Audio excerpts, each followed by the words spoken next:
They said it'd be shorter. Oh, It was longer. okay. Before we go any further, I want to make mention of something. AJ, you remember this, I'm pretty sure. You remember the times we used to watch the Oscars at special, like, in the back room of, like, Buffalo Wild Wings? Not my preferred place, but yeah, I remember those times. Okay. Well, to counteract that, back when I believe when your brother first went to college, if I remember correctly, when he wasn't around too much, I remember doing an Oscar ceremony where it was attached to the NTN trivia. That was back at Damon's when my mom used to work there. And I remember a ceremony, and I don't remember much about it, but I do remember, I think this might be correct, AJ, was it when, I may be wrong on this, did Jim Broadbent win for Iris?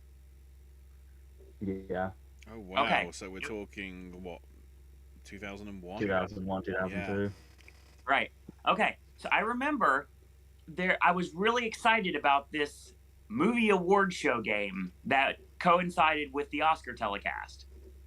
And it was just me playing because no one cared about the Oscars in a sports bar. I get that, 100%. It's like no one cared about Buffalo Wild Wings back in the day, but we did. That's all that mattered. So, the thing about it is that waited until the very last award was given out. I recall the very last award was given out close to midnight. Fast forward to 2022, we're starting after midnight. We were really lucky that you knew the manager at the time. That's a straight shoot, because if I didn't, they would have just kicked us out on the curb. I did have a look. The 74th Academy Awards, I think, is the one you're talking about. Literally 20 years ago. That was 4 hours and 40 minutes long. Now, when it's a Wrestle Kingdom, or when it's a GCW show, or when it's an AEW show, I don't care. But there's way too much that could have been cut off this show, including things they didn't have to cut that they did anyway, that would have made it a little bit more concise than it actually was. This show was off the rails right away and never got back off of it. Now, not to say some of this stuff was bad. It was horrifying. It was terrible. Some of these bits made SNL writers that have been long since fired jealous. This was an anomaly of bad. And I did not like the presentation of this show at all. I don't like Rebel Wilson. It's been made perfectly clear. But Ashley put it up here, and I'll give you the credit for it as we're getting closer to you, apparently, in the camera. Anyway. I'm just trying to frame myself because I'm trying to... It's 5 in the morning here. So I'm like running on somewhat fumes. So it's like I'm getting in the fucking rocking chair. Yes. This stuff just didn't work with Rebel Wilson.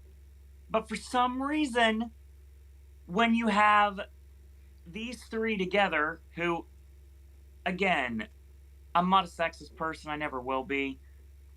I won't lie. AJ knows where I'm going with this. I find Amy Schumer extremely attractive. She reminds me of some people from my past. I don't care. At the end of the day, I'm not a big major fan of her comedy and never really have been. Regina King is just kind of like playing the straight man here. Hall, long day.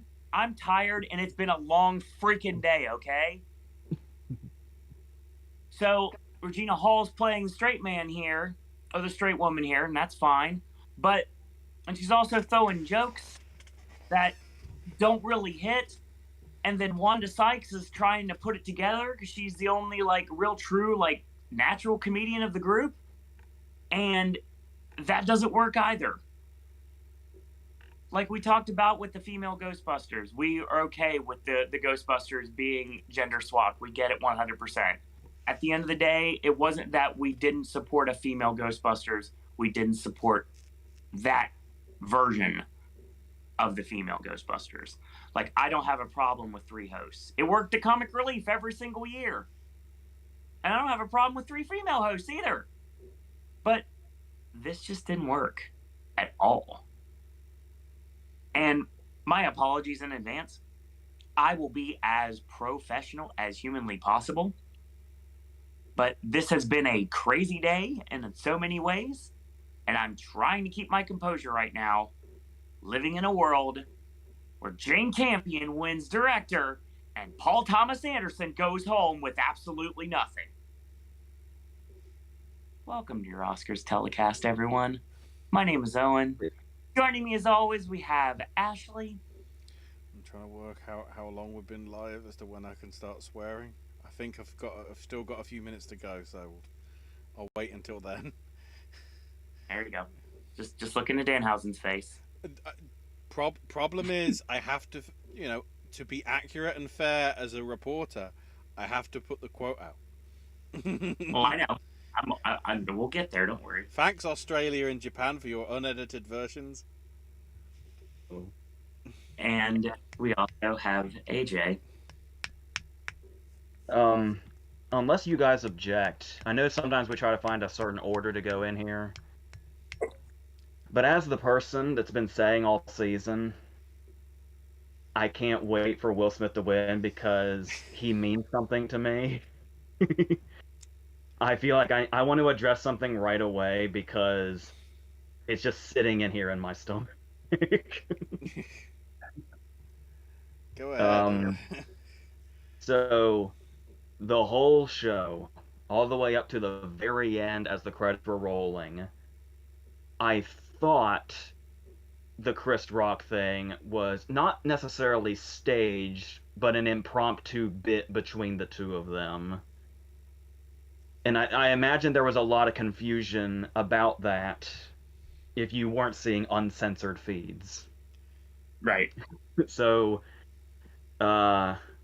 this went down, and I was like, so it's like, oh, it's just a bit. They know each other. Chris Rock was on an episode of Fresh Prince way back in the day. They know each other. That's all this is. And Will Smith was very laughing and seemingly going along with the jokes of the night. And so that went down, and like I could sense it was Rock. It was looking at Rock after all the censoring happened. When what I saw was everything cut out, and then it cut back to Rock when he said, "This is the best night in television," or whatever he said. Mm-hmm. And I was like, that was because the slap looked fake. But based on Rock's expression, I was like, why does Rock suddenly not look so jokey? And then it was like, okay. And then they kept joking that the vibe in the room had changed, and I just assumed it was because Smith's speech was so serious. I didn't realize how connected his speech was to that moment.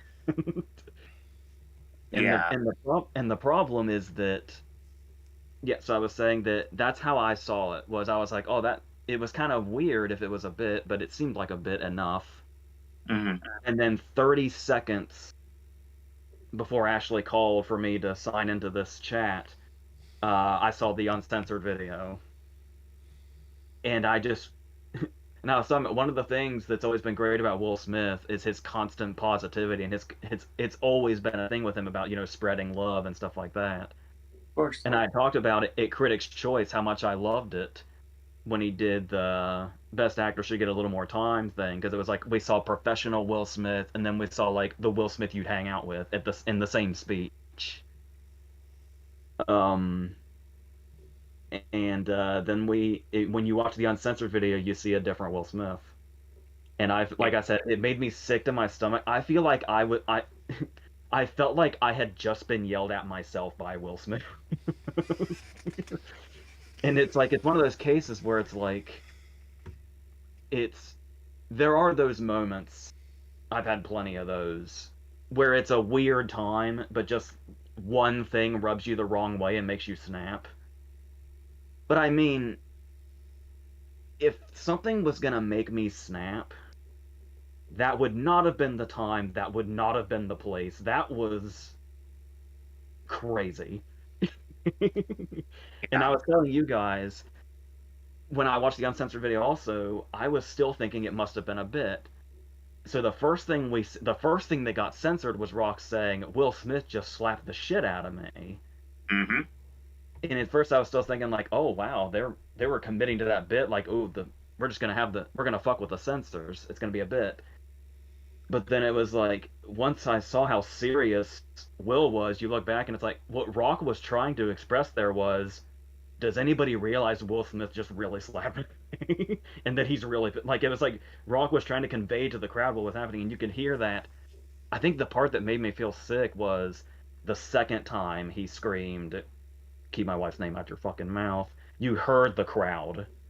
You Yeah. heard the oh, and like everything changed. And it's like that's not what Will Smith is. Will Smith does not make a crowd go oh like that, and it's And it, like it was Chris Rock that was trying to bring it back like on point, like bring it back on script. We're talking about the actual award he was trying to present, and he was like, "I'm just doing a bit. It's just a GI Jane joke." And the next thing you know, it was just like, and then of course Will just like 100% just says the word and then says it again, and he says it with more like vigor and fire. yeah, because it was the fact that he said it twice. The first time he said it, I was like, oh man, they're really playing with the censors. The second time, you know, it's He was real. much more stern on his delivery the second time as well. Yeah. Yeah, and I know it's especially given the fact of who we have on this show and who we have watching these shows. At the end of the day, it's something my Twitter feed like. It's great because there's three types of people on my Twitter feed tonight: people that don't care, people that care too much, or people that care just a little enough to like, wait a minute, this just happened. And all of them are like work or shoot, work or shoot, work or shoot. And it's like, I mean, I feel like going back to Montreal all over again. I was like, work or shoot. And I was like, oh, well, we've proven the fact that was a work shoot, and like Vince Russo and Hulk Hogan work shoot, and then it's like, no, this straight up shoot, 100% real. This is Pillman 9mm. Yeah, it's Pillman 9mm, 100%. And I feel so much for Rock because you could tell he was just as confused as everybody else. Like when Will was coming at him, surely in Rock's mind it was, oh, this is a bit. Yeah. And then it's like when Rock was out there doing the jokes, it was pure Rock. And then when Will went back to his seat, Chris Rock was a deer in headlights, and you never see Chris Rock as a deer in headlights. Mm-hmm. He paused, and like just like when Smith won later in the night, I mean, he was pausing too because he was trying to collect what he was trying to say, trying to say what he had to say without saying it. Which I'm assuming is what Richard Williams and not what he did himself. Yeah, once you know what actually went down in the censored stuff, the speech, there's a lot more connected dots in the speech. Right. It's like, and to think, like, I think he's quoted that before, and it's something that I've heard Denzel say before, but it was like, I imagine the Denzel quote specifically also was kind of like, that's how that can, it's crazy, but you heard about that too, correct? What's that? That's another thing I wanted to bring up. You want to bring up Denzel? Yeah. Apparently, in a commercial break, Denzel walks over to Will, and they walked away from their seats. And then when Denzel comes back, he puts his arm around Jada and like consoling her and everything like that. And Will's like calm down and everything. And Denzel's basically just like just the protective father, basically just like shake it off, man. Hey, it's like that's what I was saying. At Critics' Choice, Denzel was the first one to clap like a proud dad, and then you could see tonight Denzel was the first to clap like a proud dad, and it's like in other ways he was like a dad tonight too to Will Smith. And there's a lot of things I'd like to say right now that I'm not going to, but just in a roundabout way, I'll just put it this way. I can understand the vibe in the room changed after everything happened. And I can understand going to the absolute extreme that pretty much broke social media with what happened. But to defend somebody that you clearly care for, no matter what anybody else thinks about the circumstance, that's something you have to understand that some people are just going to do.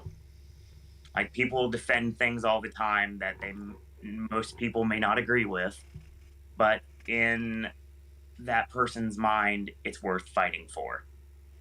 And yeah, it was to the absolute extreme. It's shoot assault in California. But like Will Smith said, literally, sometimes you do crazy things for love, and sometimes it also includes doing things that are reprehensible and things that could potentially get you canceled to some people. And Will was basically doing damage control, but apologizing to everybody except for Chris Rock. Because I can see that he was understanding he did something wrong, clearly, and he went off the deep end. But he didn't apologize to the person he went off the deep end because of. And that's where I understand where Will Smith's coming from. And I can honestly say, on a night that you never felt more disconnected to Will Smith, AJ, I can honestly say tonight I never felt more connected to Will Smith. Now, not currently, of course, but I know where he's coming from. But I never would have gone that far, and he knows he never should have gone that far. It's crazy because it's like, I don't want this to sound like a defense of what he did, because clearly I'm not on board with it, but it's like there was that thing where it's like usually you have a stage that's elevated. Right. And tonight it was literally a straight, you could literally walk right up to the stage that easily. Oh, and yeah. It's like I feel like if he had to go up a whole flight of stairs, maybe he would have time to say, you know what, this isn't worth it. Well, it didn't. They kept the same partial set as last year, you know, with the tables and the key nominees sort of really close. It so looked like of course, Will is going to be front and center because he's probably getting Best Actor. I mean, it was laid out like a showroom, just like last year was. It's got like the couches, kind of like where I watched the shorts, the Enzian Theater across town. It kind of gave me that vibe. And the thing that really sucks also is that you hear the thing about how it was, sorry, Owen, it was an amazing moment for Moonlight when Moonlight won Best Picture, but there's that one thing that's always going to sort of overshadow that happened, that it had that accomplishment. And it's like, it's so amazing that Will Smith has an Oscar now, and for that performance. But this is going to be what's remembered about Will Smith tonight. Is really painful. It's not good, honestly. And if it lightens the mood, I have one joke. Just one quick joke. This is how you do it, Russell Crowe. After you've already won, then you do it. Is this where I should bring up my joke relating to it, Owen? That you left Yes. it? So the in memoriam section. We got to the Betty White bit. And Jamie Lee Curtis came out apparently with a dog. I can't remember what the relevance of a dog was. But because it was late and because there was loud noises, the dog was petrified. So, of course, I was just like, the dog's just petrified because he thinks he's going to get the shit slapped out of him as well. Stay away from me, Mr. Smith. Stay away. I'm only a puppy. No, just further proof that tonight there really was no power of the dog. Whoa.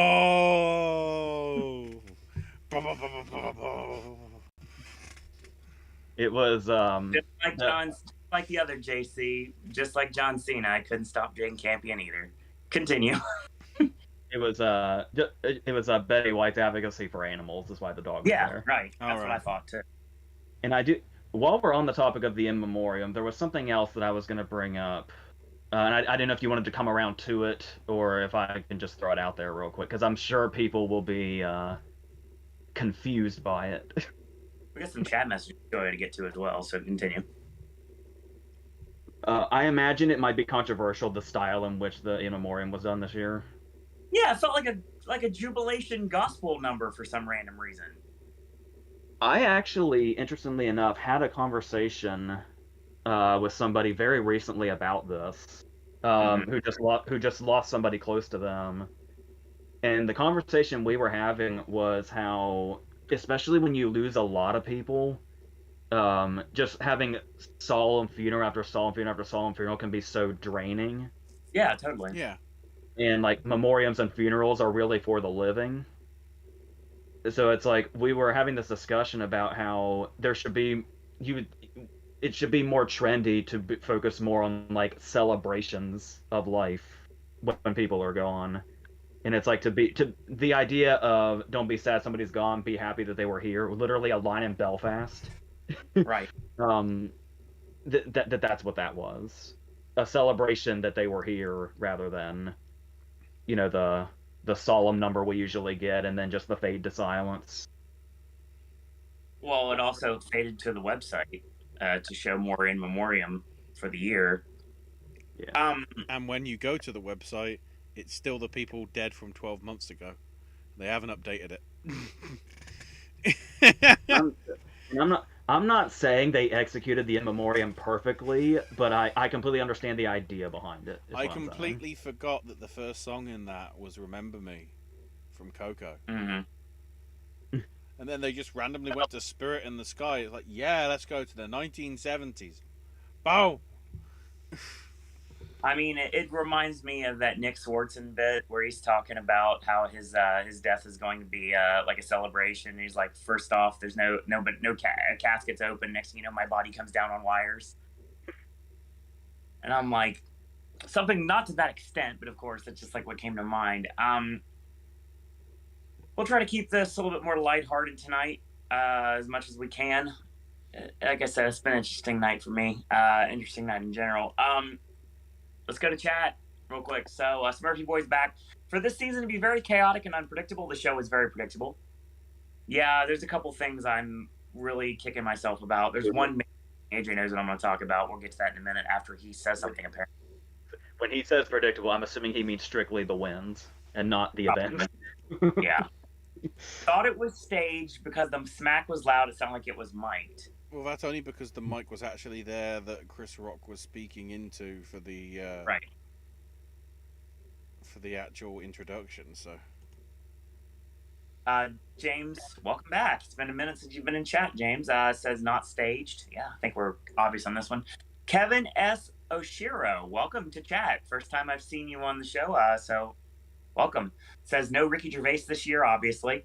I wonder if Amy Schumer and Wanda Sykes did some stand-up routines, short comedy sound bites. This should be good. Jokes are encouraged. The dog did not want to be in the rough segment. You can't see me. Woof, woof. Andy Cohen was great at New Year's Eve Bash in Times Square with Anderson Cooper because he was completely hammered. It was fun to see. Yeah, for some people, it might be cringeworthy.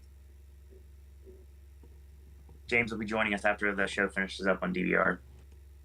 Our usual clientele. Thank you, Smurfy Boy, for showing up tonight. Probably not going to be around tonight, so probably won't hear from Josie or Lorraine or even Brian at this point. But, I mean, they could potentially chime in. And if not, we got a show tomorrow night. So we can talk all about it tomorrow night. Yeah, so it's 12:30. I imagine it'll be mostly just us. Yeah, I think so. Maybe we won't get 3 hours tonight because I need to get some sleep, if I can sleep. So this was an interesting night, honestly. Well, first off, I do want to talk about, before we get started, got my final viewing of Coda on Friday.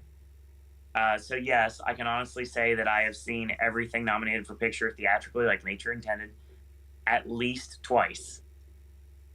I saw Licorice Pizza 4 times. That's my favorite movie of the year. I don't care what the Academy says. Dying in Fire. Thing is, the last movie I watched for this season was Don't Look Up. Ironically enough, I believe it was one of the first ones I watched because I just realized via a movie ticket that I just found just shifting through my bathroom that there was a Don't Look Up ticket from December 9th, I believe. So it would be one of the first ones that I watched when it came to like what would end up being the picture 10. And it was my last one. So yeah. And I can honestly say that now I officially know what my top 10 is when it comes to Best Picture. So I'm happy with that. I've posted on social, I posted on Snapchat, I posted it a lot of places. I'm sure AJ's not surprised with what I would say at this point. I'll give it out if you guys care. I'm sure you probably do because you wouldn't be tuning in tonight if you didn't, because it is 12:30 on the East Coast, and God knows, Ashley said it's like, what, 5 a.m. right now, almost 6 o'clock?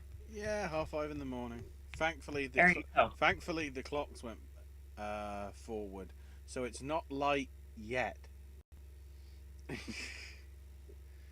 So, my number 10 was Nightmare Alley. No, that was never going to change. My number 9 was Dune. My number 8 was Don't Look Up. My number 7 was West Side Story. My number 6 was The Power of the Dog. Top 5 is Belfast, King Richard, Drive My Car, Coda, and Licorice Pizza. Would Nightmare Alley still be where it is, even with the black and white version? It makes it better. I will say that every single one of the rewatches, except one, which I really tried. I really freaking tried. And I'm not going down, especially tonight, I'm not going down that road again. I get it. Everybody loves, oh boy. Jeremy Mills in chat. We'll talk about it in a second. So basically, yeah, it was every single rewatch made the movies better, honestly. Licorice Pizza consistently got better. Nothing really felt its length, except for one. And it won the most awards tonight. But again, it just wasn't my type of movie. So, I mean, that's it. That's flat out plain and simple. Sometimes you just don't connect to something, and I just didn't. And I won't. So, maybe when I have more of a complete story with the second part, possibly. But to be fair, I hated Avatar 2 as well. So, once we get the sequels, maybe I'll like the series a little bit more. Oh, sorry. You meant Avatar as well. When you said Avatar 2, I thought you got an early advance preview or something. It's funny you mentioned that because one of the first things I did when I moved here, actually, when I became an annual pass holder to Disney again, I remember going to the preview of Pandora at Animal Kingdom, which is hilarious because I remember back in 2011, the day they broke ground, and 6 years later, I get to go to the opening of it. So that was kind of cool. But yeah, I hate Avatar, and I love the land, but I hate the movie. So yeah. Smurfy Boy says, can't get behind the screenplay win for Coda. Screenplay is not the thing to take away from the movie. It should have gone to Drive My Car. I'm okay with Sean Heder winning. I'm okay with her going 3 for 3 when it comes to Coda. Would I like to see more? There was a lot of screenplays in that probably should have won. And there's also Power of the Dog. Drive My Car, I absolutely love. 3-hour movies never felt their length. I love The Lost Daughter, which I wish it could have had more traction this season, just never did. So I'm very happy with Coda's win. I'm very happy with all 3 of Coda's wins, actually, Smurfy Boy, to be quite honest with you. Jeremy says, ABC News, LA Police Department told ABC News it is aware of the onstage altercation between Will Smith and Chris Rock. No police report has been filed. I don't think Chris would do anything like that. Nah. I was kind of wondering if that would come up or not. I figured something was going to... Well, to be honest, it's probably just a news station saying, have you done anything? Have you done anything? Have you done anything? And journalism, gotta love that. So yeah. So we asked for this award show that would be shorter, more concise. Let's cut 8 categories off and just randomly insert them Kevin Dunn style into the show in places they didn't make any sense, to non-existent crowd shots that felt like they were stock footage, and have literally just a blurb from all of the winners, with barely any acknowledgement whatsoever, and we still did not finish until after 11:30 Eastern Standard Time. And of course, went longer than last year when we actually had all 23. And no hosts. My beard is as big as Mount Everest. Well, to talk about the categories that got edited in, that was handled better than I thought it would be. Like the fact that we got to see the whole speeches. Like I thought it was just gonna be like it is at the other awards, where it's like, oh, by the way, these, and they just do them all at once really quickly. But it's like we got a rundown of the nominees, and then we got to see the speeches, but it's still like the only thing they cut out was them walking to the stage. So why even? That's there was no point to do it that way. You could have just done it the normal way. I just feel they had Paul Dano's Riddler with a crossbow off screen that had basically like had them all at like crossbow point, saying if you go less than like you go more than 5 minutes, we're just gonna pull the trigger. So needless to say, that's why all of them were super short. The Batman. Jokes. Oh my god! I've just realised that looks like Batman slapping Riddler, even though it is Robin. And by the way, jokes on us. One of our biggest defenses of you need all the categories was to see Hans Zimmer's speech. The joke's on us. And when you have had concerts that got delayed because of COVID, you want to deliver to the people of Amsterdam. So that's why he didn't show. That's the same semi-excuse that Van Morrison gave, even though he only... I think his concerts were in the UK on like Friday and Saturday, and his gig in Madrid is not until Tuesday. But perhaps it's because he knew he wasn't going to win, so why the hell should I be asked to go? So also, why is Beyonce performing in a tennis court? We'll get to that. Yeah, I know AJ doesn't like the minutia of going like category through category, and we'll just kind of like gloss over it slightly, but we do want to like make little mentions of things that happen on the show. I've got a list of things. I have note skis for here. Now, do we go in order the way that they were televised, or do we actually reveal the true order? Because they even bait and switched around the 8 non-televised ones.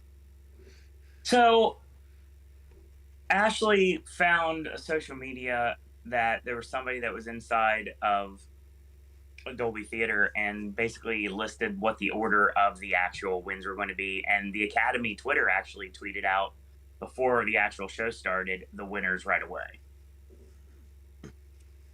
So right away, without going any further, and we're going to elaborate more in just a minute, before the telecast actually started, AJ and I were tied at 5 with Ashley having 3. So the order that was listed on the red carpet was sound, documentary short, animated short, live action short, score, editing, production design, hair and makeup. That was not how it ended up on the televised show. We'll get to that in a minute.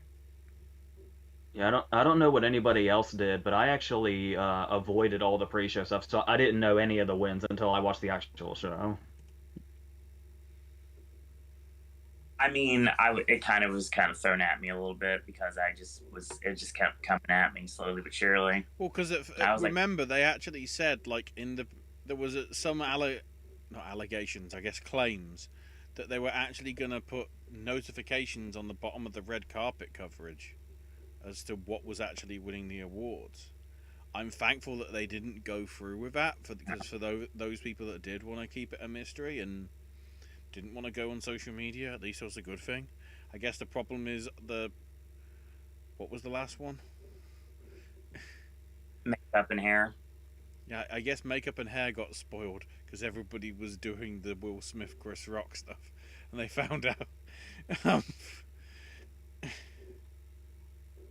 So, I do want to talk about the show like a little bit for bit. Beyonce, of course, kicks everything off with a performance of "Be Alive" in a looked like an inner city like tennis court covered in absolute green. I like how her dancers were kind of like wearing like Williams sister style braids and like beads in their hair and everything. And but the only reason they were wearing green is because that's the color of a tennis ball. Do you see, dumb people that watch ABC 24/7 and like American Idol? It's green like a tennis ball. speaking of Hello, American, welcome to Teletubbies. It's green like Dipsy. so yeah, my notes just literally said Beyonce "Be Alive" green. That's all it says. My notes. My notes are fun for this, by the way. You'll enjoy this. Green. I've never been a Beyonce fan, honestly. I know how come it feels now. I never got the hype for her. I mean, I like Destiny's Child, and some of her old stuff was okay, but like she became really tedious fast. So I was like, she's very talented. I'm just not a fan. Never have been. The more Speaking I of people I'm heard, not a fan of, the more I heard of that song when it was actually, performed in that tennis court in Compton, the more it felt like, did she write this for her material and they just crowbarred it into the movie? Because it didn't feel like it sort of resonated with the movie as much, seeing it, outside of the things, compared to like some of the other songs that we saw. Also speaking of things I don't like, DJ Khaled is the most annoying hype man in the history of ever. And he does not. That was his only appearance on that thing, yet that somehow got him a credit. So apparently, the way that we're going to do this show is the three hosts are going to at least have an hour, and apparently they're also going to intermingle throughout the show. And when we go over 3 hours, they can all be a part of it. So everybody wins. Was it apparent to the room that the hosts were failing? Because did you notice there were at least a couple of instances where there was like time devoted to building them back up, like when Sean Combs came out and like put them over? It's like, was that ABC telling him, make them look good, make it sound like they're doing well? It's the old stand-up routine thing that Helen Kushnick talks about in The Late Shift.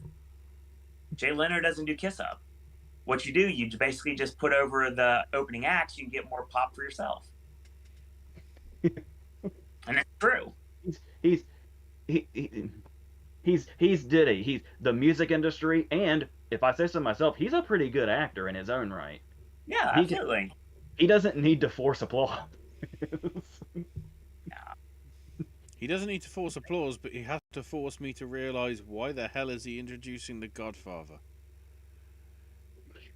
A few of those were baffling.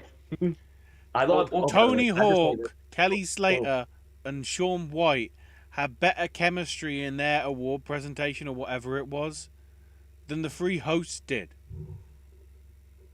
Can I just say something that made me laugh? Yes, please. You know that based pretty much solely on me not being a fan of her performance in West Side Story, I thought it left a lot to be desired. I found it a bit amusing, this whole controversy that Zegler didn't get an invitation to the Oscars until the very last minute. Yes.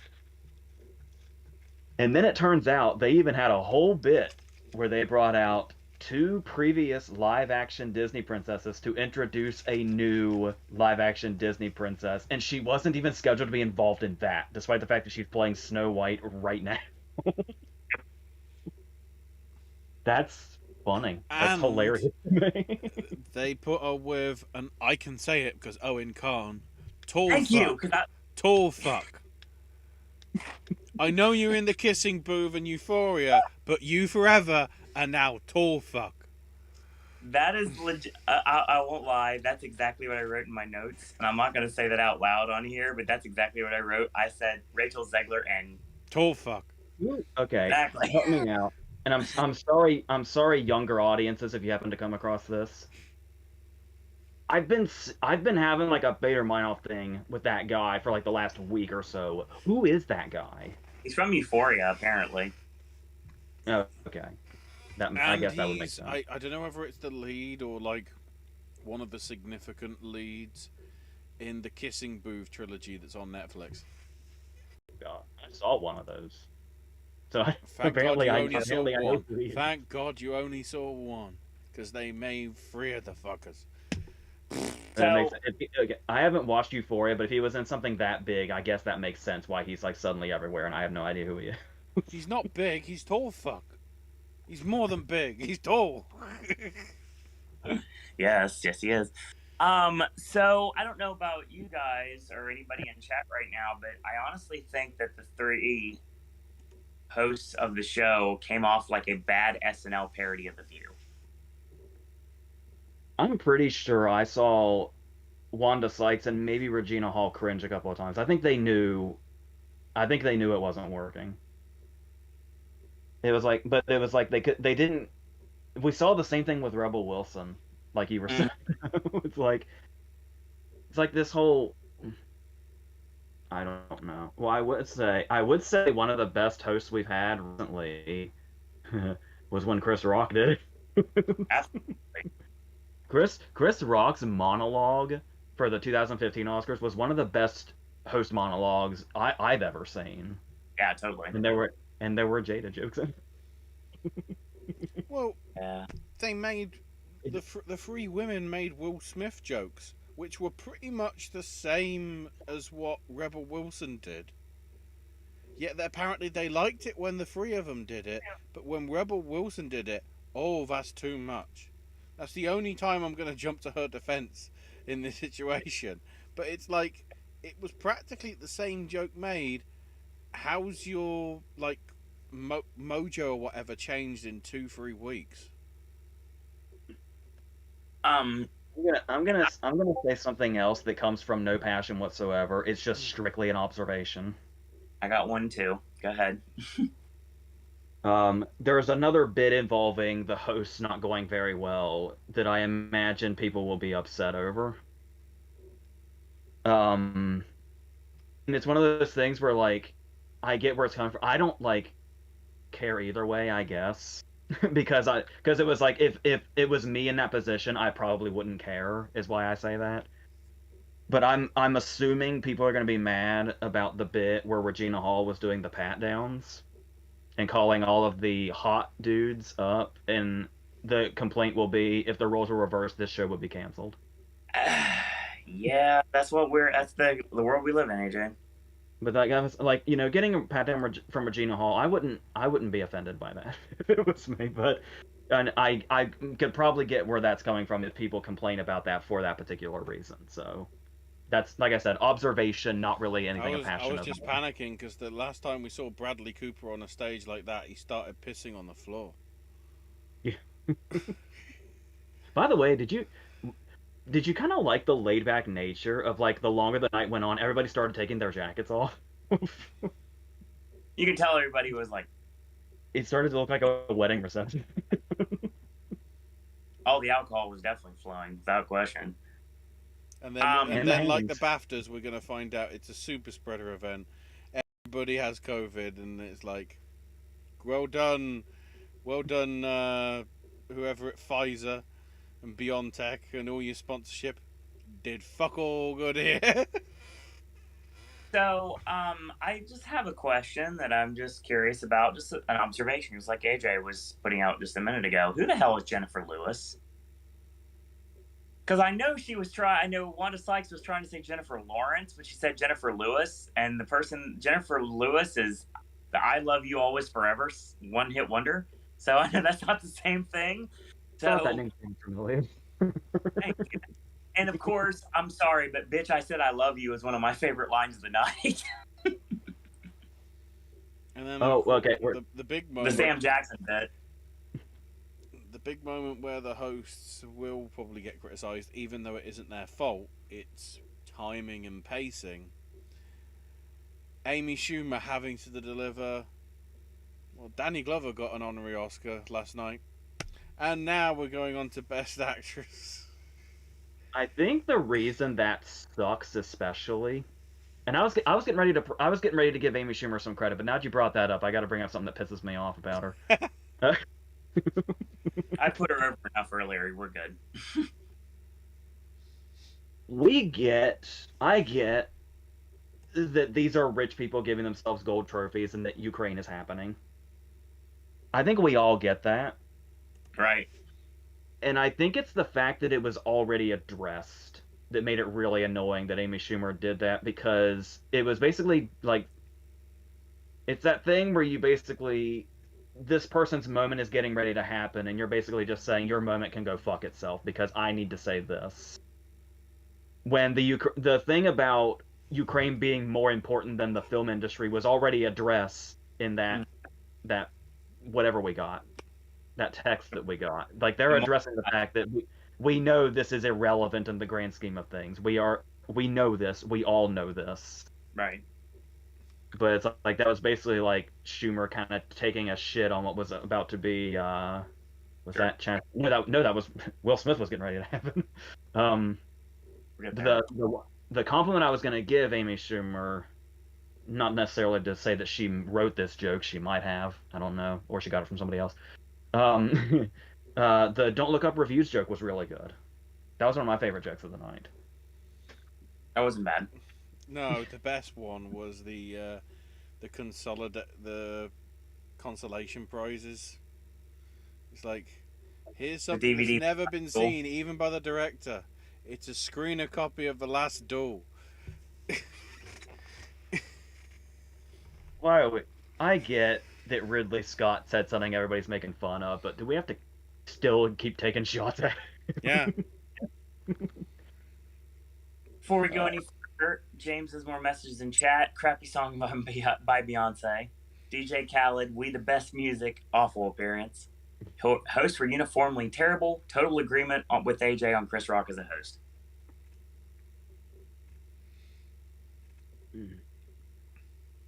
So yeah, Amy Schumer hosted the first hour with DJ D Nice, and of course we get our second hour with our all-star band, and then the last hour is going to be with the orchestra. So, can we note how DJ D Nice, despite being black, might have done one of the most racist music things?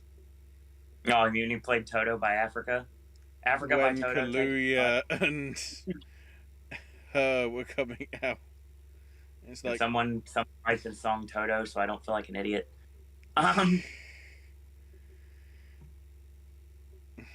know. It could have been the Weezer version. Who knows? It's anyone's guess. It was clearly a Toto version, but still, I was trying to give him the benefit of the doubt. But no, I don't know who DJ D Nice is, but he did done Ducked Up. So I mean, it was good music. It's just the awkwardness of like having the black people come out to Africa, and it's like, yeah, and I know we already talked about this, but if you're the people that like follow this the way that we do, and you watch all the movies you can watch, and you know enough about as much about the history as you can possibly know, and you have that much in this, is it at least maybe I'm being soft here? Is it a little insulting to have all this knowledge of everything that's going on in the industry up to this point, to watch what's supposed to be the biggest night of the year for this industry, and you spend half the night saying, "Who the fuck is that?" Yeah. It's almost insulting. Yeah. I mean, it could be worse. It could be like, I mean, it's at least television actors that I don't know, or like movie actors I don't know, but at least it's not like YouTubers and like random J-Brones from the street. Until they came out, I thought Kelly Slater was a woman. I know that because of all the series of the X Games I used to play when I was a kid. Yeah, that's like, I know Tony Hawk, I know Shaun White, I don't know who Kelly Slater is. I'm interested to see who she is. Well, see, that is why I love Activision, because it's Tony Hawk's Pro Skater, Matt Hoffman's Pro BMX, Shaun White snowboarding, which was absolutely crap, and Kelly Slater's Pro Surfer, which was actually okay. I sucked at that game, but I see what you mean. And then But I played it was going out of style. And then Shawn White did another snowboarding game, which was called exactly the. I guess no, the other one was called technically Pro Snowboarder, and the other one was Snowboarding. That was actually not too bad, that one. But yeah, that's the only reason that I know that Kelly Slater's a dude. I think he was unlockable in Pro Skater 3 because you had the surfboard that you could do the random sort of like shot, like a CG. I was gonna say CGI shark. Like a shark comes on the bottom of the screen and then it's like chasing you when you're doing your special grind. Sorry, I'm reminiscing about 20 years ago. Dude, I won't even lie. I was playing Tony Hawk Pro Skater so much, I ruined the song Superman by Goldfinger because I played it so many times. And Bombs Over Baghdad by Outkast when I was playing Matt Hoffman, so I totally understand where you're coming from. But yeah, Best Supporting Actress went first. Surprise of absolutely no one. The first dull moment of the night, Ariana DeBose wins. Nice speech. Enjoyable speech. Comes off very, very well. But this is also where we got the first issue that I also had with it. Apparently the camera has to be this close to the people to like get inside their head. What was up with that? There you go. What are these things you always have on standby? This makes sense. If you know, you know. Shout out. I was actually almost starting to want, because you know how no matter everybody can win and win and win and win all throughout the season, but I don't know about anybody else. But I don't know if I've just seen just enough surprises in the past before that even if somebody has swept everything, I still have this moment of anticipation on Oscar night. Like, what if it's not them? And it was, and we were talking about how Ingenue Ellis was getting a lot of reactions throughout the season, like at the luncheon and stuff like that. Ingenue Ellis got huge noise. Oh yeah, her pop was huge. I totally agree. To where, like, I wouldn't have even been surprised if it had actually been her instead, even though it had been DeBose all season, but yeah. So Anita joins that elite group of 3, the Joker and Vito. Such a crazy group of 3 right here. So then we move on to sound. Sound promoted this time, presented by Josh Brolin and Jason Momoa. First off, I thought Josh Brolin looked like Mel Gibson. And Jason Momoa has gone from Roman Reigns to Wyndham Rotunda somehow, some way. He doesn't look like a pirate anymore like he did in Dune, so there you go. I did like just I like the delivery of his line after the whole questioning from Josh. Have you been nominated for any of these? And he was like, nah. Just that delivery alone is like, give him an Oscar for that one line. So sound went to Dune. Cinematography was up next. A really nice tribute to the 30-year anniversary of White Men Can't Jump. Yeah, Woody Harrelson really owned that moment. You could say he was dragging it out too much. Woody Harrelson owned that moment. Dude, Wesley Snipes looked so like I don't know if it looks necessarily good, but he definitely looks like he's in better shape, maybe? I don't know. It's definitely seemed like he looked a lot different than the last time we saw him. I'm trying to remember the last time I saw him. Oh, shit. He's in Coming to America. I didn't see it, so I might as well not have. He certainly looked much different in that than the last time we saw him before he went to jail, for his tax evasion or whatever it was, so... So cinematography went to Dune. I gotta say this. Because we're doing these on fast forward. I just gotta get one thing out. No, we're not. I'm just getting through this. I want this. This was crazy because my favorite movie of the year is never the movie that dominates ever. This felt so new to me, and it was like I'm always sort of bitter when something dominates because it's like, come on, spread the love. But it's like when it's your favorite movie of the year, it's like. Just hearing its name over and over and over and over is a good feeling that I never experienced. So this was fun. It was nice. Technically, My favourite movie of the year won every single award it was nominated for. Okay, it was only 3, but I have the same reaction, just in a slightly Um, different way. I'm just gonna go off in this little corner here and just like go sob for a bit. So That's my comment for all the text that Dune won. So from now on, you can just say Dune won this, and then you can move on if you want to. Dude. If you don't have any. I plan on it right now because we don't live in a fair enough society. Documentary short. So here's the problem, and I'll say this, and it's documented on here, so Yeah. I'm not lying. I'm sorry. Queen of Basketball. Okay, first off, the documentary shorts were the hardest ones for me to see. I actually had to go across town to see them. This involved Uber. This did not involve walking. And this did not involve just going to Disney Springs. I had to go to another theater to do the actual watching of these documentary shorts. And I feel that we, as a network, focused more on the documentary shorts after I got done watching them than the entire ceremony did. And I'm okay with that because we gave it its just desserts. That being said, Audible was not my original choice. Sometimes people give such a compelling argument that it gets you. I knew you were going to blame me for this. Here's the thing.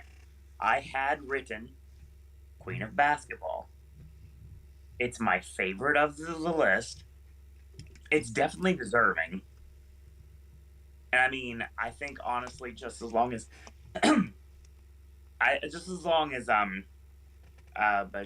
remember the name, Bajir. Yeah, 3 songs. 3 songs. Yeah, for Benazir. I'm sorry, it's been a long day. 3 songs of Benazir. As long as it didn't win, I was okay with anything else winning because I liked everything else, at least partially. The other one just put me to sleep, literally. Thing about it is that I really wanted Queen of Basketball to win. I thought Queen of Basketball was going to win, but then I did the cardinal mistake you do in award season. You go against your first instinct, and sometimes that pays off, but most of the time it does not.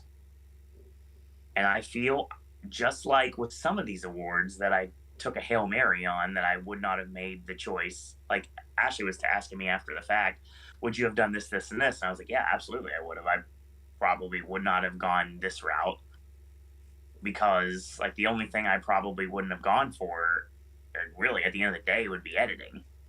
I would have stuck with where I was. And I would have been wrong both ways, but still, I was stuck where I was. But I never thought that would have happened.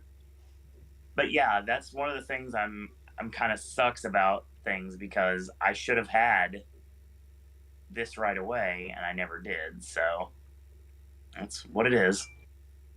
We learned a valuable lesson tonight that we also learn from Kobe.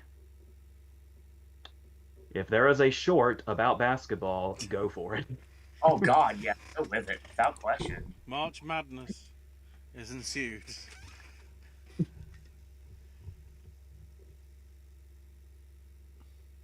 So then we go to visual effects, Dune. So shock surprise, water's wet, 'tis the season.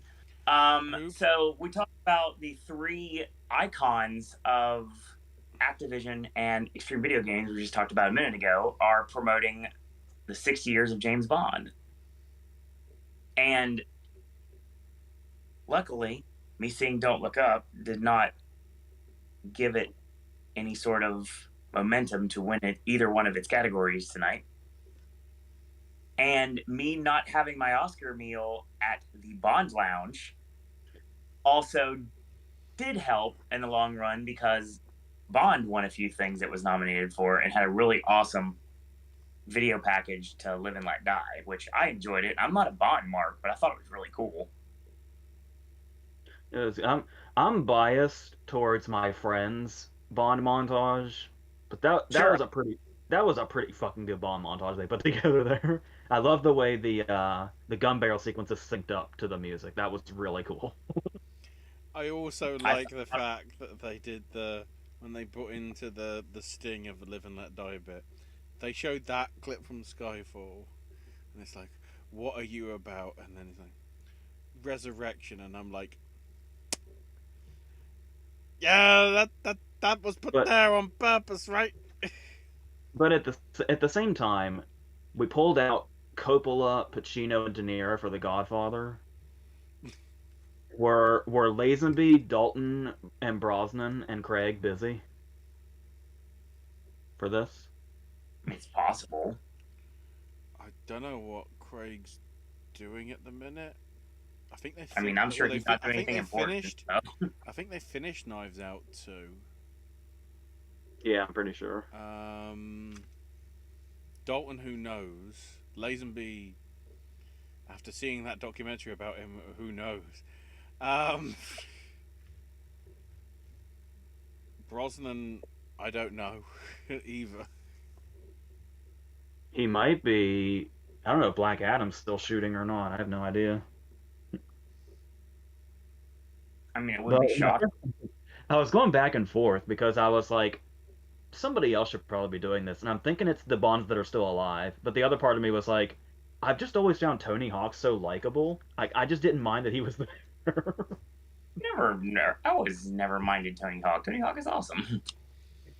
I mean, certainly like the delivery between them actually felt much more like it actually wasn't scripted. Like they weren't reading a teleprompter. It did just feel like they were just going with the flow. They knew what the lines were, and just rolled with it. I mean, he's got hair like John Cena now, but I mean, still.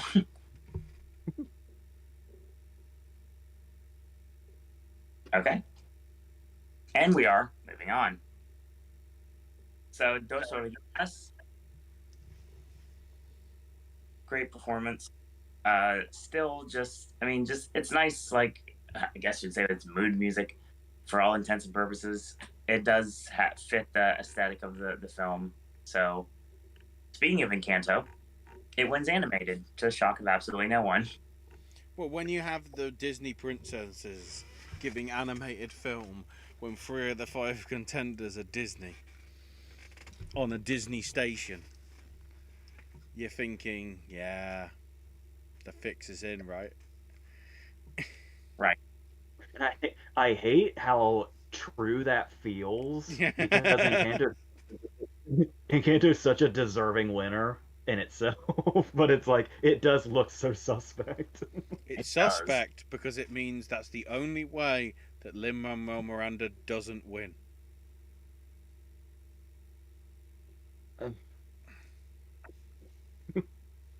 So, oh God, I know where we're going with this. So, then they decide they want to do these movie moments gimmicks. Oh. Ashley, bring that up while I do some work ski here. Yeah, so they actually listed them, the listing of the 5. So it was like, number 5 was the Matrix bullet dodging. Makes sense, it's 20 years ago. Number 4 was Hudson's, I can't remember the name of the song, but that really good song in Dreamgirls. I'm telling you, I'm not going. Yeah. Which is about 15 years old. And then, like, Avengers Assemble was number 3, and I'm like, hold the phone. My Twitter feed lost its stuff. That bit alone.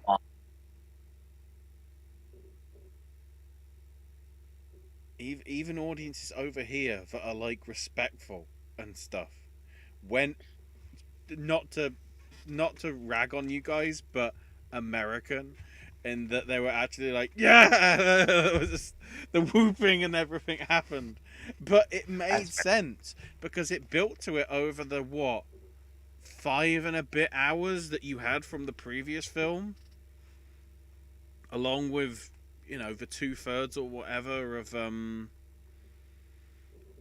Endgame. And then, like, number 2 was the 3 Spider-Man team up, which I guess we can spoil because they had it in God knows how many adverts in the blooming red carpet bit. Yep. You already know. Tell him, Pa. Yeah, when it's no time to die and we do resurrection, just show him getting blown up. Seriously. And then go, resurrection didn't work. James Bond ain't returning. Well, not that James Bond. James says people just disappear into a vortex. Apparently, Brosnan might be waiting for Mrs. Doubtfire 2 Secondhand Nanny, starring Kevin Hart. Oh shit! That sounds. No. That sounds. Don't say that. That sounds way too real. No, James. Here's the thing. I was getting ready to walk into Don't Look Up today, and I saw this movie poster. It was for the League of Super Friends Pets movie. And it was just a picture of this dog with the name Kevin Hart. And I was like, well, that's enough for me not to want to watch it. So you're good on that. Besides, we already have Kevin Hart in an animated movie. We don't need another one. Do I need to tell you the other casting? I don't remember it off the top of my head. Dwayne. It's Crypto the Super Dog. And Batman is... I'm trying to remember which one's Bill and which one's Ted. He is Ted. Alex. Ted is Batman.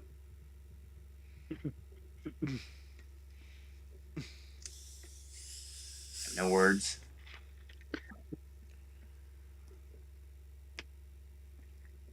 Alex Winter is Batman.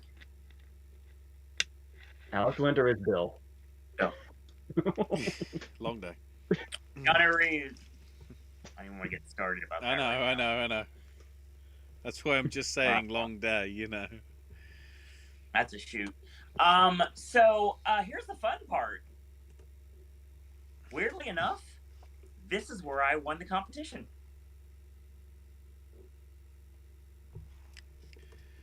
Hang on, which award? Because this is when Best Animated Short went out. Oh. It was short and song that put you over.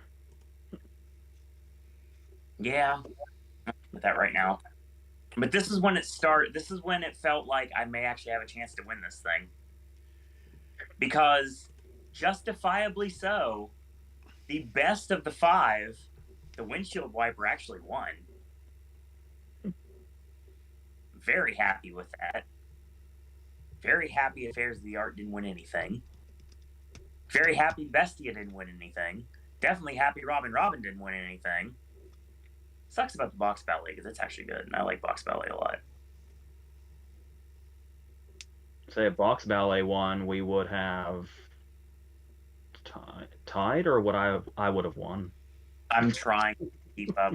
That's what I'm trying to figure out right now. So I'm trying to figure out the lineups real quick. I'm on take a shot. I'm on original screenplay right now, so I'm trying to make sure I figure it out in order. Ashley, continue. What do I need to continue with? The next category. I didn't make note of what the next category was. Okay, I guess they'll go back to me then. So Wanda Sykes took hour 2, had this like an all-star band basically that included Sheila E. and Travis Barker. Oh yeah, and I think they did basically it for the... Well, no, because there was a little bit of DJ D-Nice in that third hour. But it was predominantly them for most of the rest of the show. An extremely forced late-night television show version of the Dolby Theater Academy Museum bit with Wanda Sykes. There were some really forced jokes on that one. Like, this is like Leno-style comedy. I'm not down with that at all. There was a couple of good bits as well. Wasn't there one with an orc head that you marked out for, Owen?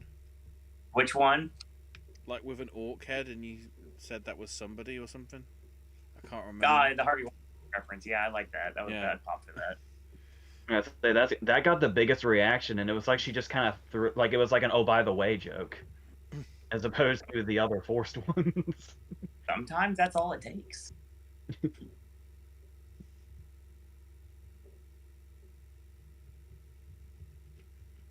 So we move on to. Oh God, there's lots of stuff on this. So best supporting actor went to Troy Kotsur. Awesome speech as always. Props to Yu Jun Yoon as well for her. Yeah, the Oscar so he could sign. And also, you knew what was happening beforehand because she did the thing. It was like, yep. You don't even need to open the envelope. How supportive she was. Yeah. I love how everybody in the crowd were just. That was awesome. I loved every second of it because everybody was like, it was great.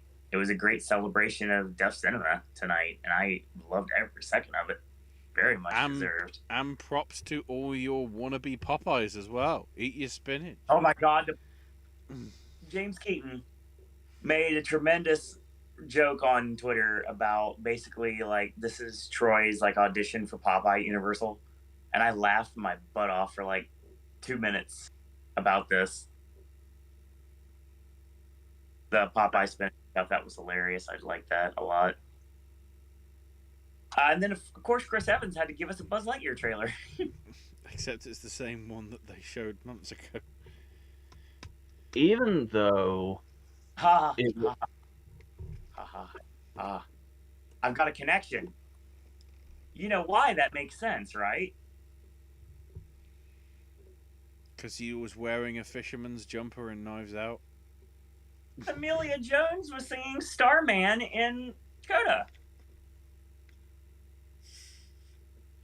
Yeah, it's a little bit of a stretch, but I'll take it.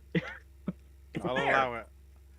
I'm assuming, even though just to clear up anybody saying, "Oh, it's rigged" or something, I'm guessing because obviously, you know, like I said, La La Land proved that they're not rigged. I'm assuming even though Troy Kotsur's win was really obvious, Chris Evans did a recording of everybody's name.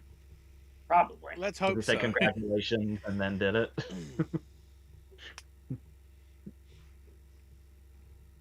I'd say that's a good thing.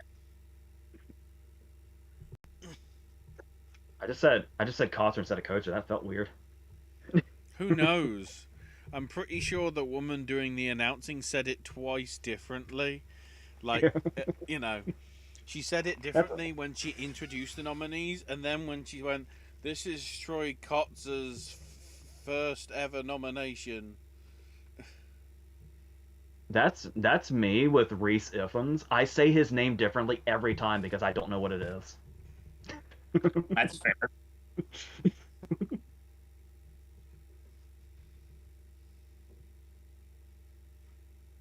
All right. And we are moving on. Best International Feature went to Drive My Car. Always happy when that happens. No surprise whatsoever on this, and I'm very happy that it did happen. I'm not a fan. We also had our first moment here of the he didn't step away from the mic. Why are you playing him off? Yeah. I'm not a Tiffany Haddish fan at all. Never will I be. She selected for the World Cinema. Like, I don't have an answer to that. I wish I know. I'll never have an answer to that. Don't they have any other international members of the Academy? Or something? Like they did last year? I don't even know anymore. All right. So we move on. And I'm trying to keep track of everything. Sorry, everyone. I'm doing really well with getting this. So Mila Kunis apparently is in 4 Good Days, which unbeknownst to me because I didn't see it. AJ watched it. Yeah, I can say this right now. My bacon number has gone up because somebody that I performed with when I was around 6 years old in Salem, Ohio. And this is a shoot. This isn't a work. This isn't this like is a 9mm fake picture or anything like that because you can like Photoshop that stuff nowadays. I can 100% tell you, absolutely, this is completely honest. It was great seeing Reba on the Oscar stage. Very it's happy. kind of weird, is because she's so huge. Is this the first time? I don't see anything she would have ever done that would have got her on, like, connected to the movies other than Tremors, but that wasn't even get nominated for an Oscar. I don't know. It could have been nominated for like VFX or anything like something like that back in the day, but no.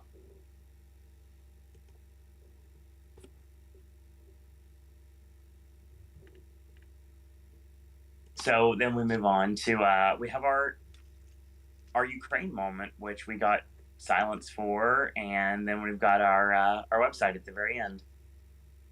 Hashtag stand with Ukraine. We went into live action short.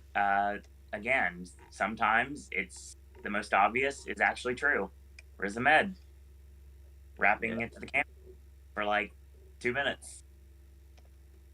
Welcome to A Long Goodbye, winning. Good speech, though. Yeah.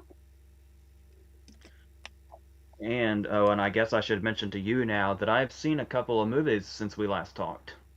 Oh, I need to know these things now. I have seen On My Mind, and I have seen Please Hold. Oh, two of my favorites too. And I really like Please Hold a lot, and like it's interesting how Please Hold is like funny, infuriating, and terrifying all at once, all the time. 100%.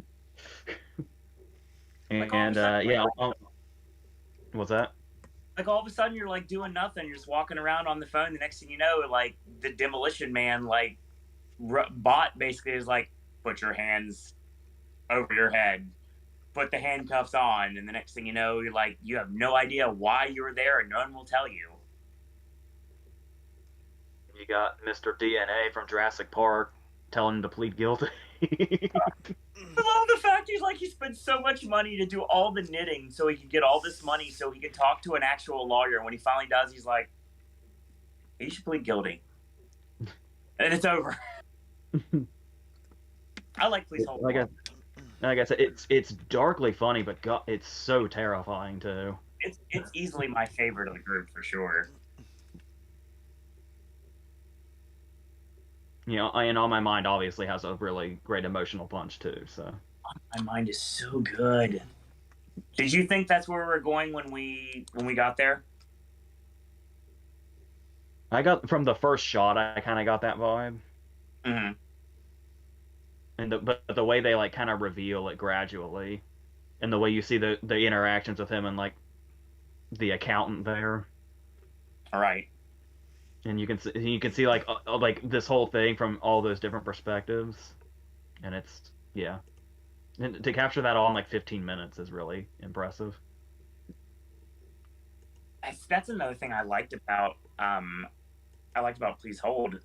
Like, it doesn't feel its length. Long Goodbye is the shortest one easily. Yeah. I mean, obviously we're not talking about the dress or anything because I just wasn't a fan of it overall. I had the same thing. We were saying, I'm guessing you guys already knew going in, but the way they revealed them on the show with me not knowing who the winners were, I had to kind of look. So like, I knew when Tammy Faye won because the first shot we saw was Chastain hugging them. So it's like, oh, those must be those people because I don't know them by sight. So it's like, okay, it's either going to be Riz Ahmed or it's not. And it was Riz Ahmed. It's like, okay, I do know this one. Okay, I've got it figured out. Okay, I figured out the order. Cool. So speaking of that, Ashley brought this up, and I'm sure this is a fun situation for you. How do you feel having the kayfabe part of the Oscars because we got a trailer in the middle of it? Which one? I kind of just don't watch the ads. Period. But which one are we talking about? The Lightyear one. Well, we had the literal Lightyear trailer right after Troy Kotzer won. Yeah, I was mainly just looking at this, which is our scoreboard. So. And then also, the thing that caught my attention, even though it's TV, was that True Detective Andrew Garfield thing. Mm-hmm. That's on Hulu. That, you know, as long as it's good, that should be, that'll be in the Emmys. will be predicting for the Globes and the Critics' Choice in Yeah. 12 months. Okay. I'll learn my lesson when we do predictions for 2023. I'm not going to go against you guys when it comes to television because you guys have better guessing abilities than I do when it comes to TV. Because TV is what screwed me this season. I would have been a lot more of a competitor for AJ if I would have had more television knowledge. What happened with my Critics' Choice predictions this year was completely dumb luck. There was no... That was... We know it's dumb luck because it's literally 6 weeks. And everything changed in the 6 weeks. And somehow you actually fell into where the critics went 6 weeks later rather than what might have actually happened had it happened that first week in January. So we got to do it that way every time. 6 weeks before. Smurfy Boy says, when's the last time a movie that came out in August won Picture? The Hurlocker came out early. Yeah, that's true. I think the Hurlocker was pre-August. Let's have a quick look. I guess we're talking general release rather than festival or anything. Sure, of course. Most stuff's in like at the June end. Argo was in October. June 26th in the US, Hurt Locker came out. I remember Argo being October, I think. Wow, yeah, that sounds about right. So while you're kibitzing and trying to figure out the answer to this question, the Academy just tweeted out just 15 minutes ago. The Academy does not condone violence of any form. Tonight, we're delighted to celebrate our 94th Academy Awards winners who deserve this moment of recognition from their peers and movie lovers around the world. And at the same time, I saw a tweet from Janai Nelson, who's President and Director Counsel of the Legal Defence and Educational Fund for the NAACP, who said, I know we're all still processing this, but the way casual violence was normalised tonight by a collective national audience will have consequences that we can't even fathom in the moment. And also I'm seeing another one saying that the 94th Academy Awards ran longer than the 93rd, the 92nd, and the 91st, which had all 23. So it wasn't even just last year. I'm not trying to be responsible for this or anything, but you know it's going to resurface now. Oh my god. Go ahead. Remember that controversy when Men in Black 3 came out and Will Smith was on the red carpet and that interviewer like went to kiss him and he like kind of smacked him and that was like a whole thing for a while? Yep. I'm sure that's going to resurface in a bad way now. To try to get away from this for a minute, Smurfy Boy says, you know who should have gotten played off? Kevin Costner. What Kevin Costner was saying was really meaningful. It's just that he was saying it very slowly, and we were in the third hour. I thought it was really unclassy of Campion to kind of.